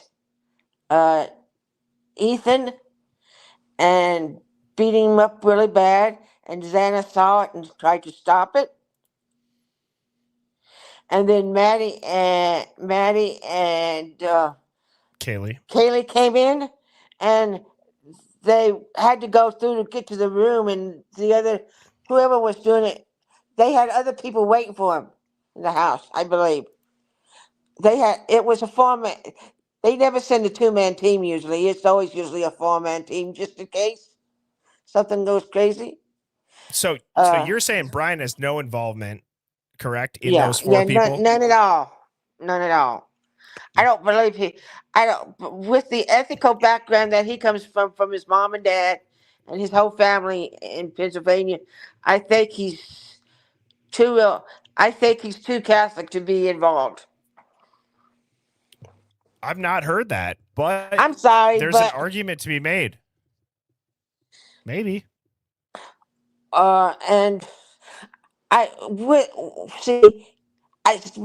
only thing I can't figure out is why everything had to go down, and why I don't know how why it was so necessary for Kaylee to be brought back and killed if she was killed. Do you have any theories on that? I don't know either. I actually don't think she was killed. I think the Gonzalez's got her out of there, and they left Maddie to be killed, and they paid somebody another family someplace a whole bunch of money to have their daughter killed in place of her. I think that's what might have happened. You know what's crazy, Sally? What? And by the way, just real quick, 30-second. I'm just gonna 30-second warning. Let me just say this. Yeah. You saying that part about maybe they weren't killed. Can we all agree? I mean, we got almost 1,000 people in here right now. This is not an out-of-pocket comment. That has been heard, right? Like, you've heard this before. Maybe they weren't actually killed, given the crime scene photos. Yet you see the autopsies there on the most opposite sides of the world with what it would look like, correct? What was your giveaway for what you just said there with maybe Kaylee wasn't, or like what made you think that? I've always thought that because of how the Guns. I could always say it now. I can't. Okay. The Goncalves Stephen, family. yeah. Steve and his family were always more deeply involved than what they seemed to be, and I think they had an. I think because of Steve's younger brother Nathan, that's in jail for killing a man that he was picking up drug money from. I think that's all involved too somehow. I just haven't quite figured that out.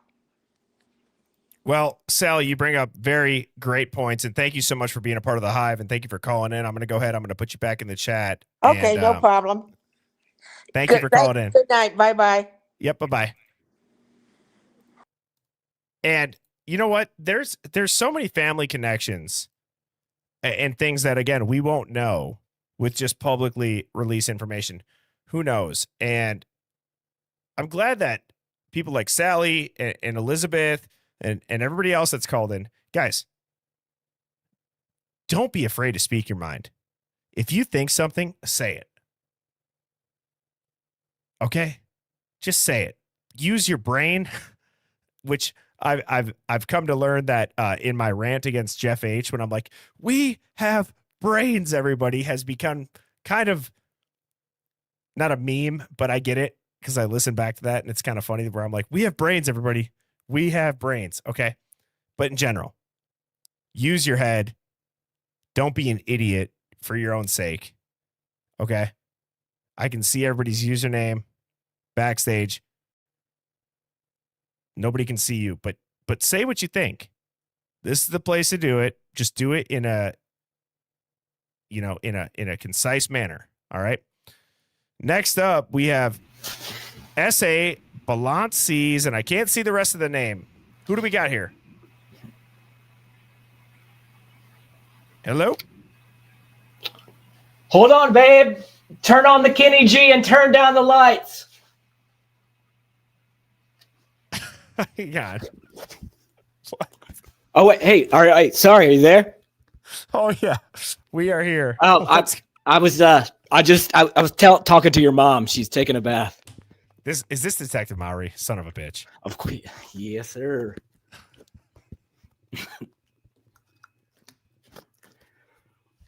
All right, what do you got for us? Come on now.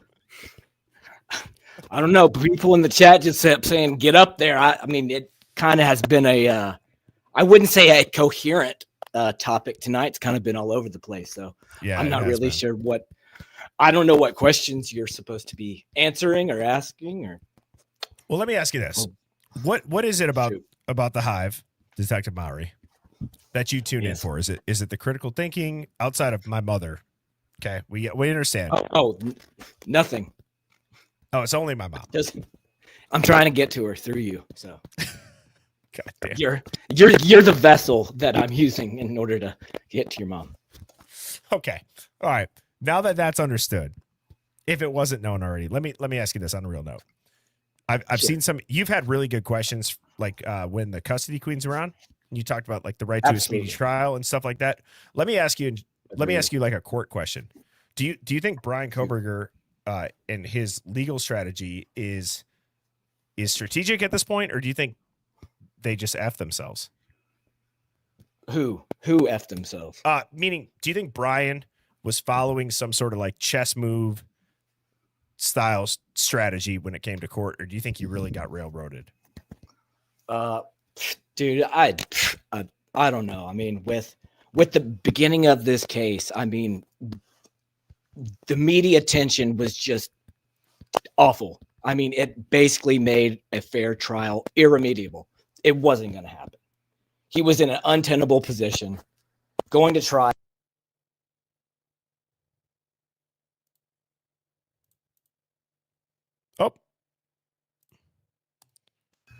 Detective Mowry, we lost you for a second. Go ahead. We heard he was going to trial. It was a undefendable position. Go ahead. Oh, yeah, irremediable, untenable position. Are you still on? Yep, you're good, brother. All right. And so, I mean, again, like one of the questions I asked when the Queens were on there was if he should have requested his statutory speedy trial. And looks like from the lab reports and the experts that had to do with cell phones and all the other stuff they had, if he would have had that speedy trial in October, the prosecutors would not have been ready. Like there's no way. So I sorry, finish your point. No, I think he missed out, but again, he wasn't, or his defense wasn't prepared enough to really make that call yet. But I think that in hindsight, they're like, shit, we should have called their bluff and went to trial in October. What do you think would have happened at trial, dude? Shoot, well, probably half of the Moscow Police Department would have gotten roasted on the stand. Dylan would have gotten roasted on the stand. Bad. Like really bad. It would have been. She probably would have to go see somebody after that and would never be the same.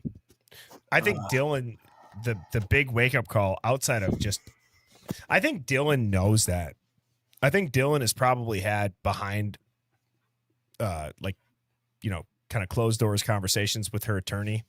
She would have been cooked. Oh, of course she has. I'm sure she's received emails and messages on Facebook telling her what a POS she is and a horrible person for the last 2.5 years. So, but don't you think it would have been a wake up call for America, for the normies? Like, would you rate yourself a normie in this case? Like, do you think Brian's involved or no?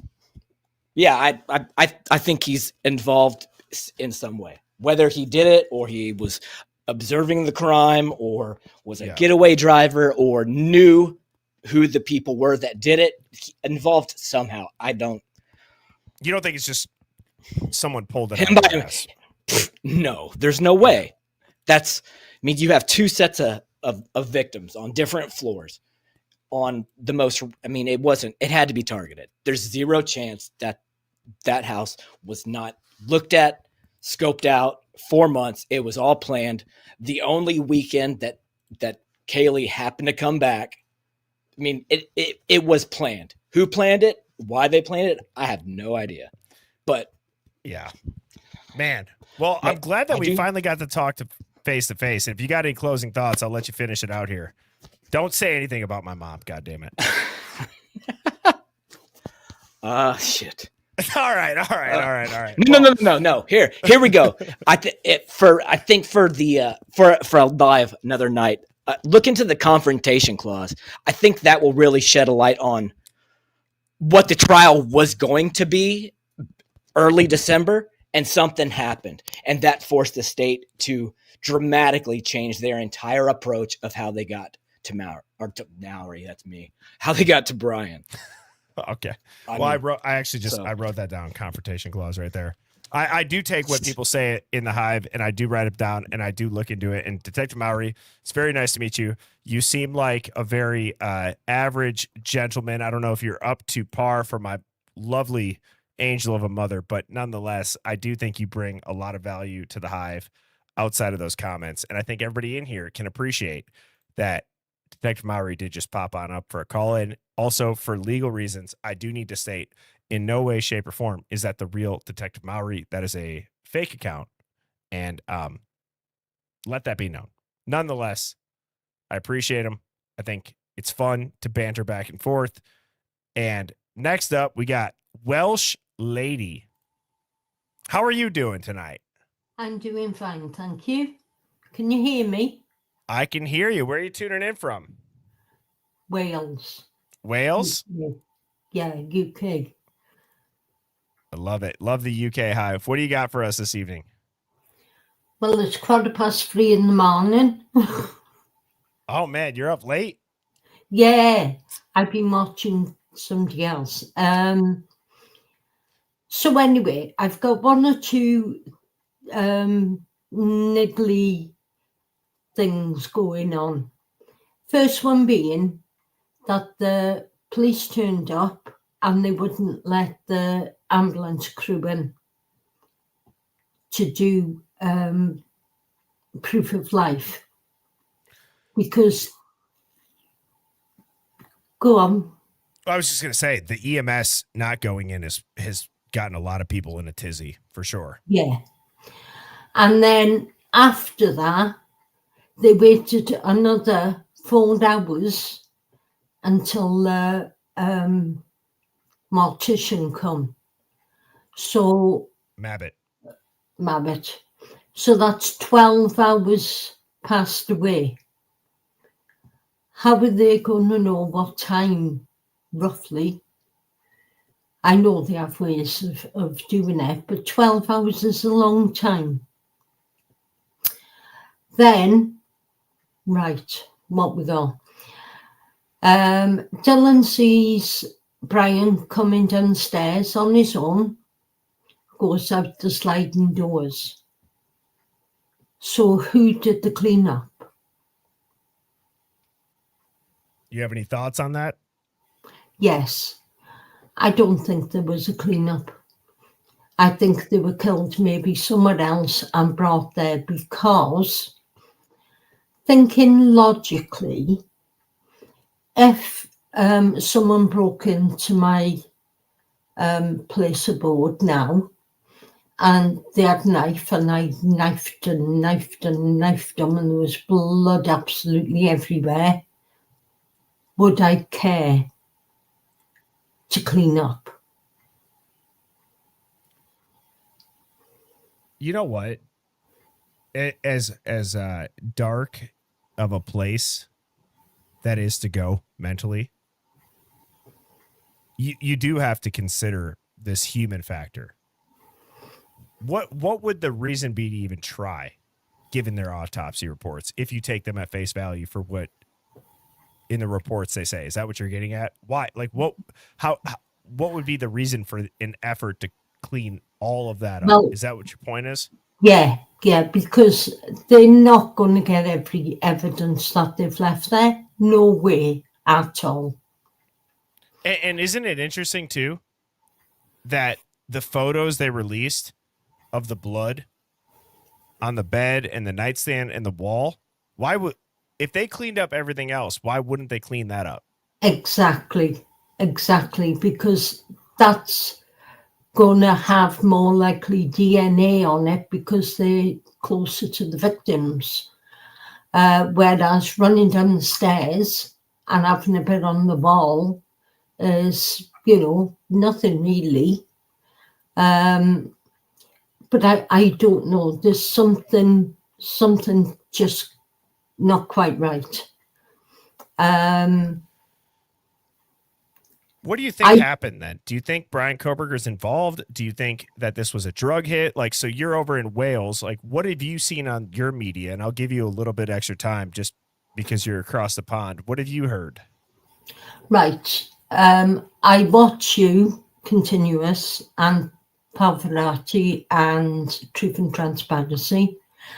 And all I gained is what you've been saying, which makes a hell of a lot more sense than Ashley Banfield and that other woman.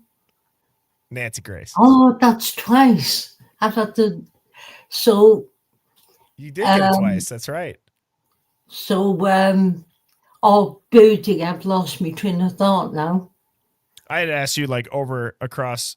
So you're in Wales. I said, if there's anything with like your guys' media compared to, maybe American media. You said you tuned in me, Pav, Lana. To be honest, I don't go on mainstream media because I think they just tell you what they want you to know.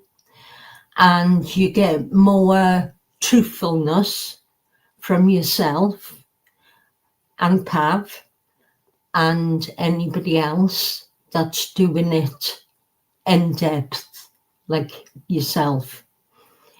But I think also, right, if he was on his own, he's just killed 4 people, she's seen him run out the door, the blood's going to still be there. And why would you clean it up? Because, like you said, you're not going to get it all. A clean-up is so that they don't know there's been a crime committed. if that makes sense. No, it makes perfect sense. And thank you, Welsh Lady, for popping on up. Thank you for being a part of the Hive. Continue to spread the word out in the UK. I do love the UK Hive. For whatever reason, the algorithm seems to tap into there. I hope you have a great rest of your morning at this point. Because what did you say? It's 4 a.m. over there? 3:15. I love that. Well, I hope you have a great rest of your night. Thank you so much for your call. And I'm going to respond to what you just said. Thank you for having me on. Thank you. Yep. Good night, Cheers. all. Yep. Thank you, Welsh Lady. Bye-bye. Dude, the Hive is awesome. Okay. It's so crazy to me that we just talked to somebody in the UK about this case. And they bring up a very valid point. Why even try to clean that up? Think about how touchy trace DNA is. And yet, if you clean up everything else, why leave near the bed and all that blood? It makes no sense at all. And I'm going to take two more callers. I got Big Amish and I got TJ. I'm going to go ahead. I'm going to bring up Big Amish. I'm excited about this one. What's going on, Big Amish Media? How are you doing?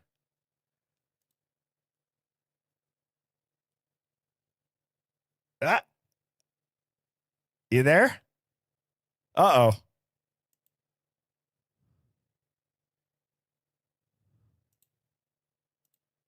Big Amish. You got it. I'm going to. All right. TJ, how are you doing? Big Amish. Uh-oh. Now I'm just getting a reverb. You got it. I'm going to. All right.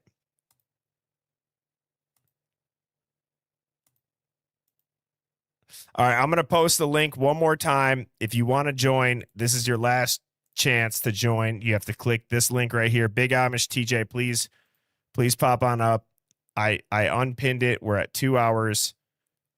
All right. There's the link in the chat right there. Blue Eyed Candy, please take that. Take the link right here. It's in the chat right below your super chat. And thank you so much for the super chat. All right.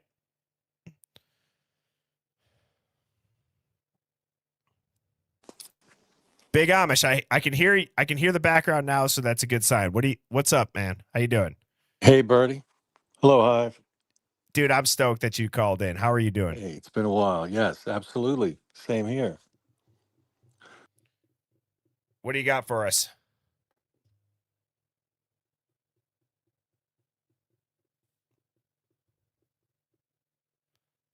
Dude, why is Big Amish getting kicked? His FBI agent's not being very nice to him. Big Amish, join one more time. Scroll up, find the link. And I'm going to put TJ up. I'm going to do Big Amish Media, and then I'm going to finish with Blue Eyed Candy here. TJ, what's going on? What is happening right now to the call-ins?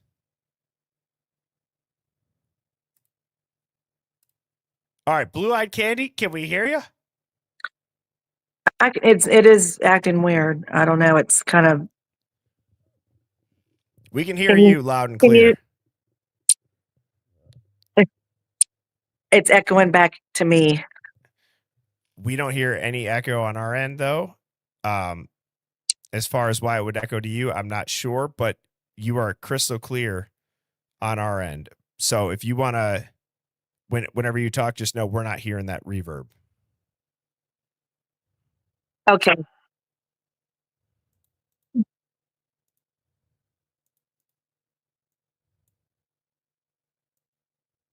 Okay. This is kind of like I'm trying to lower the volume because it's going to mess me up if it comes back at me.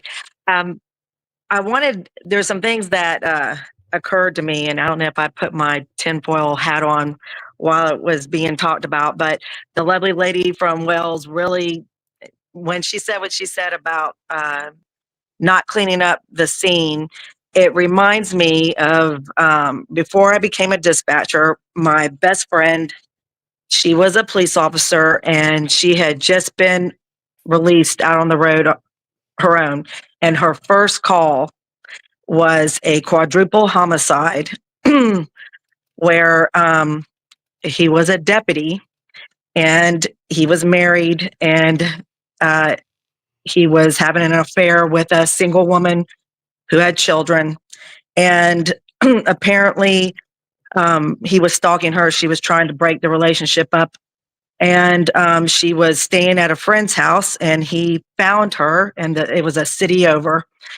And he goes to the house, and her friend was like, she was like a 400-pound lady. This just to give you an idea. This man he was under 6 foot tall. One man. It was the woman, her 2 children, her friend, and then her friend's 2 children were locked in a bedroom. And the deputy goes to the front door. The friend opens it up, and he has a knife, and he immediately slashes her and ends up murdering all 4, the woman, his mistress, and her 2 children. And I just remembered that in an instance, how that happened. Of course, that's a crime of passion. And he left it, and that's the same way it was. There was blood everywhere. Whenever the officers go into the house, you couldn't not step in it. So that's another thing that just triggered. I'm like the crime scene in general. Yeah, yes, you couldn't go anywhere. I mean, it was just, and it was one man, one knife, 4, and like nearly decapitated. And that makes me think too, I was watching Pav earlier today, and he was talking he's going through the docs, and he's talking about Rosenhall, and how he feels like they're leaving him out as far as possible connections also with Kaylee. And I don't know. I don't know if that would be where that would even fit in, but he's, I could see if there was anything that went down with Rosenhall and the Kaylee situation where the school would have gotten involved, and they were always involved with the briefings, and how bad that would have looked on the police department, the safety of the college kids when they were doing, the merger, trying to purchase the University of Phoenix, that would be a tinfoil hat thing though. But that might be the most accurate angle, being tinfoil hat, right? Yeah. You corroborated it with the motive for the PD to cover it up. You corroborated it with the University of Idaho buying or merging with University of Phoenix. Where are you at personally with the rumor of Kaylee and Rosendahl?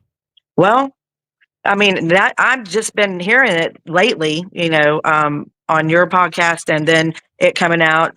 Like I watch you and Pav and Lana, and for that, being a female, okay, and Kaylee and everybody speculates as to why she came back into town. I don't think Kaylee's parents really knew why she went back. I think they knew what she told them. If there was, in fact, a relationship going on with her and this officer, which is another part of the world that I experienced, and to say that it's not a far off to think that he, might have been involved with her. Looking at Kaylee, and this is me not judging because I was a young 19-year-old that got pregnant, and I remember, and I don't know that any of this has ever been revealed, or if it ever was in autopsies. Obviously, we've never heard that Kaylee was pregnant. And that's not anything to take lightly, or just, as far as rumor goes, but it isn't anything that's ever been confirmed. But that would be a motive if there was a pregnancy, and him being a married police officer. You just never know. Crime of passion. I say Kaylee because being a female, seeing her, she had started to put on a lot of, she had put on some weight. And in the first part of a pregnancy is when you see the biggest weight gain, as far as just my own experience. And, she was pretty tiny, just looking at her, just physically. Her face was very full, I don't know though, because I know that's something that was never discussed and revealed. You bring up a good point though. There's a lot of people that have said kind of what Daisy Lady, I'll sum it up with this comment, and that's the thought process on the motive, you can't say that's a stretch. You can't. You can't say that affairs don't happen. You can't say that accidental pregnancies don't happen. Right. You know what I mean? Right. And I remember So, somebody posting in your chat that Rosenall's wife left him, which I don't know. That's rumor. That's the first time I heard that too. And if that in fact did, I mean, that would be the most logical. I mean, if he was involved or, it had anything to do with that. Well, No. so Blue Eyed Candy, I'm giving you some extra time because I know you tune in and also in general. Thank you so much for the super chats, but I have to ask you, what is it about this case that's got you so addicted to it? What is it? Is it true crime? Is it? Well, in general, yeah. Well, obviously, for what I did for so long, I've always been involved with it. I even studied in forensic Which is a psychology. dispatcher, by the way. So Yeah, people, if they don't yeah. know, right? Oh, yes, 911 dispatcher. And I had studied in forensic psychology because I've just always been interested in it. But I followed this from the time it was reported, and yeah, I just wanted the truth, And I feel I have children. I have one that's already past college age, and just that whole connection, and just wanting to know what really happened and the truth, and making sure that justice is served and the right person or persons are held accountable. And I don't know, I am back and forth about BK. It would have to be you have to be logical and to say, how does he fit in this? And his DNA did wind up on the sheet somehow, some way, and I just don't know how. And he did. Lana said this the other day too, or it might have been this yesterday, that he pled guilty. So that part right there makes it hard because he did, and I understand, Right. why he may have, but right now that's all he's given us. He's not talking, and his team isn't talking, and unless His it's parents. right. Well, I don't know. I also, crazy. right now where we're at, I watched that hearing and I was like, man, are they, is the defense team trying to open up some type of strategy, whenever Judge Hippler got pretty pissed about them challenging the, when they were asking for the money for the burial expenses, and they were right. objecting to it. And how that could, who knows, that could put this case back in court. And maybe now they see all the stuff's being released. They're like, well, the public's seeing this now. And I mean, how many other ulterior, so there could be the alternate suspects and uninvestigated leads. That's, I think, the biggest part is the lack of investigation. I agree. And honestly, so Blue Eyed Candy, the next roundtable that we have, make sure that you're on that. All right. I will. Oh, thank you. Because I want to hear, just in general, the dispatcher kind of viewpoint. I want to ask you questions about, have you ever seen a case where the 911 call comes in and you are convinced, and then you see the court documents and you're like, holy hell. You know what I mean? Yeah. This is way different. Oh, yeah. So thank you so much again for tuning in, being a part of the Hive. I'm going to put you back down in the chat, and I'm glad that you popped up, and it was great to finally chat with you. And thank you again for everything. I appreciate you. Thank you, Bertie. Thank you. Yep. Bye. All right. I'm going to go ahead. I've had Big Amish Media. I got Templeton, Periwinkle. I got Avi, and I got TJ. I've tried TJ a couple times. I'm going to go ahead and I'm going to add TJ to the stage. TJ, what's going on? I can hear your background, so I think you're good. Oh, hey, man. What's up? Not a whole lot. I am curious to hear what you think about this entire case. I think it's the most egregious thing I've ever seen. Amen to that. I had a couple questions for you. What do you think? I know you probably heard about this December 5th, Brian Koberger's name being on the evidence, going back to December 5th. What do you think is going to come of that? Well, the first thing is Brett Payne is on the record saying he has not heard of Brian Koberger's name, nor was he a suspect, nor did they look into him. Not only Brett Payne, actually Ashley Jennings too, in an interview, that Brian Koberger's a new name. The date was like December 19th, December 20th, give or take, right? Yeah. That should be enough to at least be like, hold on.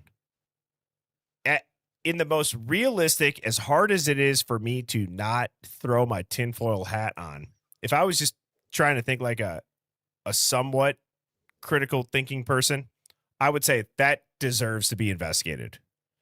Absolutely. What do you think about it? Do you think kind of the thought process of they plugged in Brian Christopher Koberger and Brian Koberger, because I believe wasn't there 2 slots that were filled with? Yeah. What do you think about that?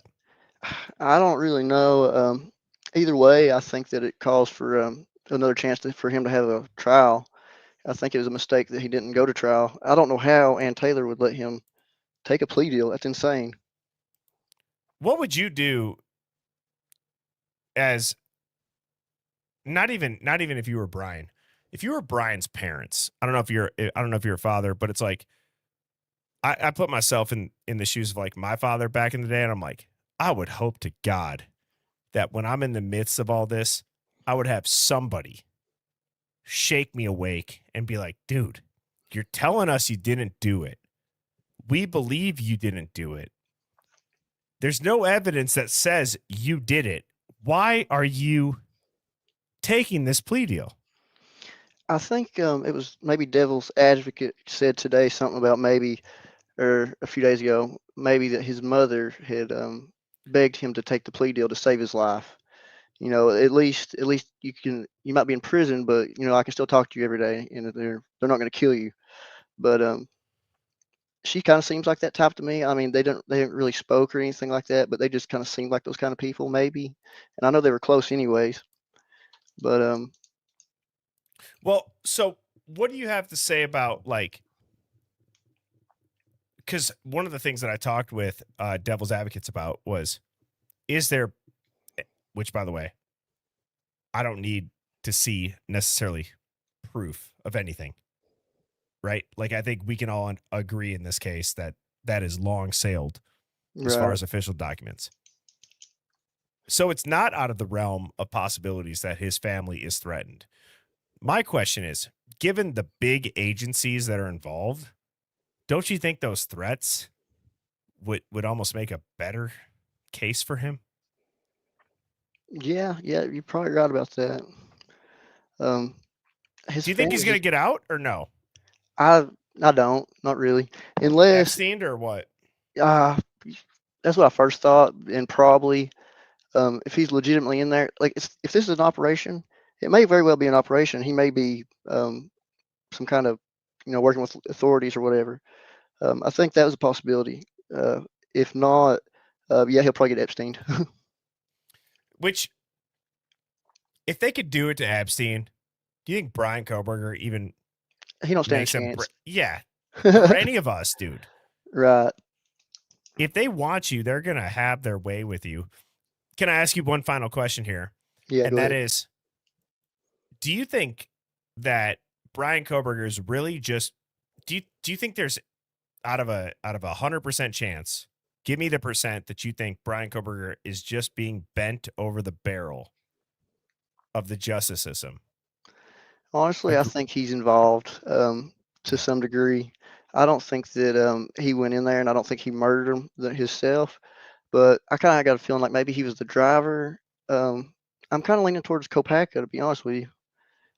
With the way the IGG went, supposedly the alleged IGG came back to Four Brothers. It just makes sense that could be Kopaka, man. Dude, and his name has been scrubbed as hard as everything else in this case. Like there Yeah. is a denominator there. the John Judge, when he slipped up and said his name in court, that's man, that's hard I to agree. refute. Well, I agree, man, and I appreciate your time for waiting. And I'm sorry for the couple of the technical difficulties, but I No, appreciate it's you probably on tuning my in. end, man. All right. Well, I hope you have a great rest of the night. I'm gonna put you down in the chat. All right, see you, bro. Yep. Cheers, TJ. Next up, we got Avi or Avi. How do you say it? Avi. Avi, how you doing, brother? I'm pretty well. I'll try to make this quick. I know you've been on for a while. So first, I think it's very hard to believe that Brian Koberger, who had a master's degree under that professor, would not have applied to the FBI at that time coming out of that program. You're at that transition point in your career. You have a degree in criminology. You're going to look for law enforcement or do what he did, which is go into the research side of the field. We were never told that he applied to the FBI. That means if he did, they don't want us to know. And I think it's entirely possible he's an agent. So the next factor, I agree with Pav. I think there was 3 intruders. I think personally there was 1 on each floor that came in through each entrance. We know that supposedly Kaylee said there's someone here, ran downstairs, and then ran back up. If there was an intruder coming into the 3rd floor, she would have run down, seen the person on the 2nd floor, known she had no means of escape, run back up, and gotten slaughtered with Maddie. Then I think that also accounts that the ground floor entry guy, it accounts for the flash and bang that Bethany heard. So if someone were to, and that's that. The next factor is, I think we talk a lot about the AK and that whole angle. I think that if you look at the priorities of the Biden DOJ at that time, coming out of January 6th, it was heavy about domestic terrorism. And it would not surprise me at all if they had a confidential informant who happened to get involved in this crime that was informing the federal government about domestic terrorism and their greater issue of insurrection and beyond. And one of the people they had informing on that case, because you have to think, what case could possibly be bigger than a quadruple homicide? Well, a domestic terrorism issue or an insurrectionist sort of plot that is, going against the federal government. And the Justice Department had, look how many people they did lock up from January 6th. And I'm not getting into the political angle, whether it's right or wrong. I'm just saying what could be bigger than a quadruple homicide, and an investigation into that sort of matter would be big enough to cover up a quadruple homicide. In addition, that would cover the national security angle. The national security angle doesn't have to be international. It can absolutely be within the country if it's that sort of investigation. Well, just real quick, I'm glad you brought that up because Bourbon Santa and myself, I've said national security means something's coming over the borders. I think that's too broad of a statement. So to that point, I'll give you some extra time. Explain that. It doesn't have to cross borders necessarily, but it does still have to trigger a certain level of like, okay, this is not good, which is possible within our own country, right? It has to be a threat to national security. I know that sounds like a silly response. That's kind of redundant to the question. But at the same time, when you look at the priorities of that administration coming out of January 6th and the amount of emphasis the DOJ had on that sort of crime, considering the Whitmer situation in Michigan, so on and so forth, considering how big of a hotbed the Northwest is for that sort of element, the white supremacist sort of element. I mean, you're going all the way back to, Ruby Ridge and these all kinds of different things. I just think that they had a confidential informant into that sort of investigation who got somehow jammed up in this crime. And they couldn't prosecute the crime outright because it would expose that confidential informant and blow that investigation. And there comes Brian Koberger, someone who's already an FBI agent. They sweep the whole thing under the rug. They say, this is the guy. He goes to prison supposedly, and the case goes away other than us talking about it. So in other words, they don't have to expose their current investigation, and they have a fall guy who already works for them. That's my take on it. And I really think that that's the only thing that could explain the national security angle. I don't think, I mean, the cartel thing could as well, but I think when we're constantly talking about the AKs and we're looking at that region of the country, I think that, and we're looking at that administration at that time, I think that that would be where the national security issue comes in. Well, I appreciate you calling in, Avi, and I apply to the next roundtable. All right, because I want to go deep, and I think you have the ability to talk about bigger operations. That's my goal for the next roundtable, is like not necessarily just this case. Like, how could this case actually be under this umbrella? Okay, so keep that in mind. I appreciate you popping in. Thank you for tuning in, and I agree with a lot of what you said. Thanks so much. Have a good night. Thanks for having me. Sorry, I was kind of jittery. I'm watching Gonzaga at the same time, so I will. I'll be in touch. All right. Cheers. Take care. Yep. All right. Big Amish, we got you. Hello. I can hear you loud and clear. Hopefully everybody in the hive can. Hello. Can you hear me?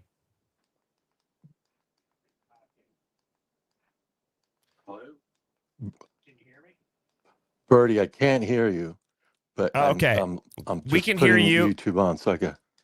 Yep. Well, you could hear me. Okay. We can hear you. Well, you could hear me.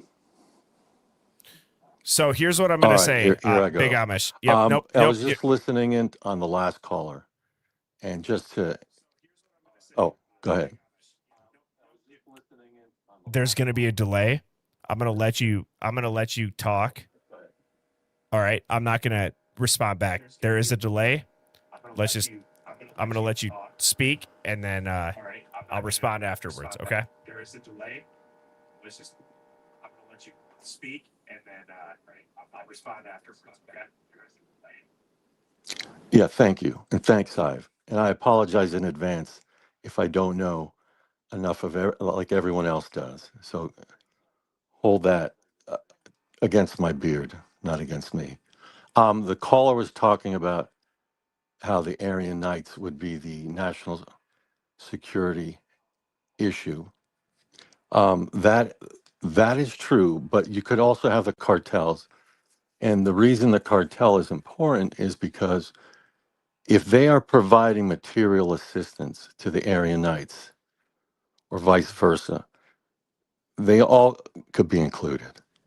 And don't forget, Trump then designated the cartels as foreign terrorist organizations in February of 2025. In February of 2025, Mr. Hurwitz, I think, put in that he is leaving the U.S. Attorney's Office and going to a private law firm, which he did in October of 2025. But he filed that paperwork, I believe, in February of 2025. And that law firm is Holland and Hart. Now, Holland and Hart is something you brought up the other day, not Holland and Hart, but regarding the nonprofit angle With the University of Phoenix, to what the University of Idaho was doing with the University of Phoenix. Holland and Hart was one of the two law firms that gave legal review and memorandums providing legal cover that that transaction would be lawful. But let me just give you the numbers involved. The deal was for $685 million. That was the transaction. $200 million would be in cash that would be transferred at the conclusion of that contract. So $200 million would be transferred right into Mr. Green's hands, into a nonprofit called 4-3 Financial or something like that. But it's 4-3 Financial Inc. That was the nonprofit that was set up under the University of Idaho. Now, you know, a nonprofit is notorious to be used in money laundering operations and for black operations, whatever you want to call it, federal operations. That's a given. But Mr. Hurwitz's involvement and transition and continuous involvement in providing cover. Now, I'm not saying, let me just retract that. I don't know if he's providing cover, but there's so many coincidences that at some point they aren't coincidences anymore. And that's what you have. So there's a lot of angles here. Now, the deal did go south, I guess, in October. For whatever reason, I think maybe there were too many eyes on this. And let's just back up a second so people can understand. So 200 million could be transferred when that contract went solid. The money, a few $1 million was also given to the University of Idaho in advance, like 5 or 10 million. And if they backed out, they actually got another 20 million. So they still make like 20, $30 million from this deal. But the importance of this, the transaction, hold on one second.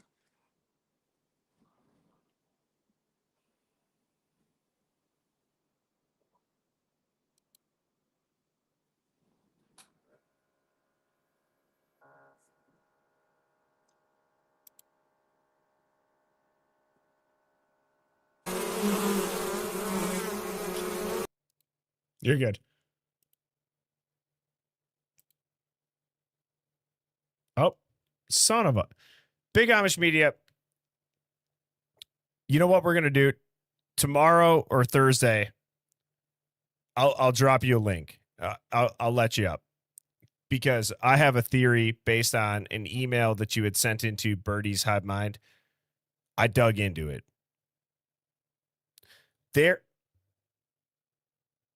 I'm gonna give a teaser. Big Amish Media sent an email to Luna, or I guess Luna, UFO Dog, and Discord Dawn, who are running Birdie's Hive Mind at Gmail. Big Amish Media had me down this rabbit hole. Dude, I learned something about Josh Hurwitz that I've never heard anybody say. Not based on what Big Amish Media sent me, which, by the way, is still epic. But I found something out that I've never heard anybody say. And I know that I have Templeton, Periwinkle, and Veronica Vaughn backstage. I'm so sorry. I don't want to have to do this, but my mother-in-law is in town, and I've gone 35 minutes over my time limit, so it's not personal. I'm going to cut this stream right now. I've been going on for 2.5 hours. Please like this stream. Please subscribe if you have not. The Hive Mind call-ins are now a staple. They're a staple. This is epic. It's so powerful that we have every single person calling in, speaking their mind. We've also proven that we can have an online community that can disagree, can think differently, can listen, can respond. So cheers to you. Cheers to the Hive. Have a great night. I will be back tomorrow evening at 7 p.m. You all rock. Cheers, everybody. Birds flying high, you know how I feel. Sun in the sky, you know how I feel. Breeze drifting on by, you know how I feel. It's a new dawn, it's a new day, it's a new life.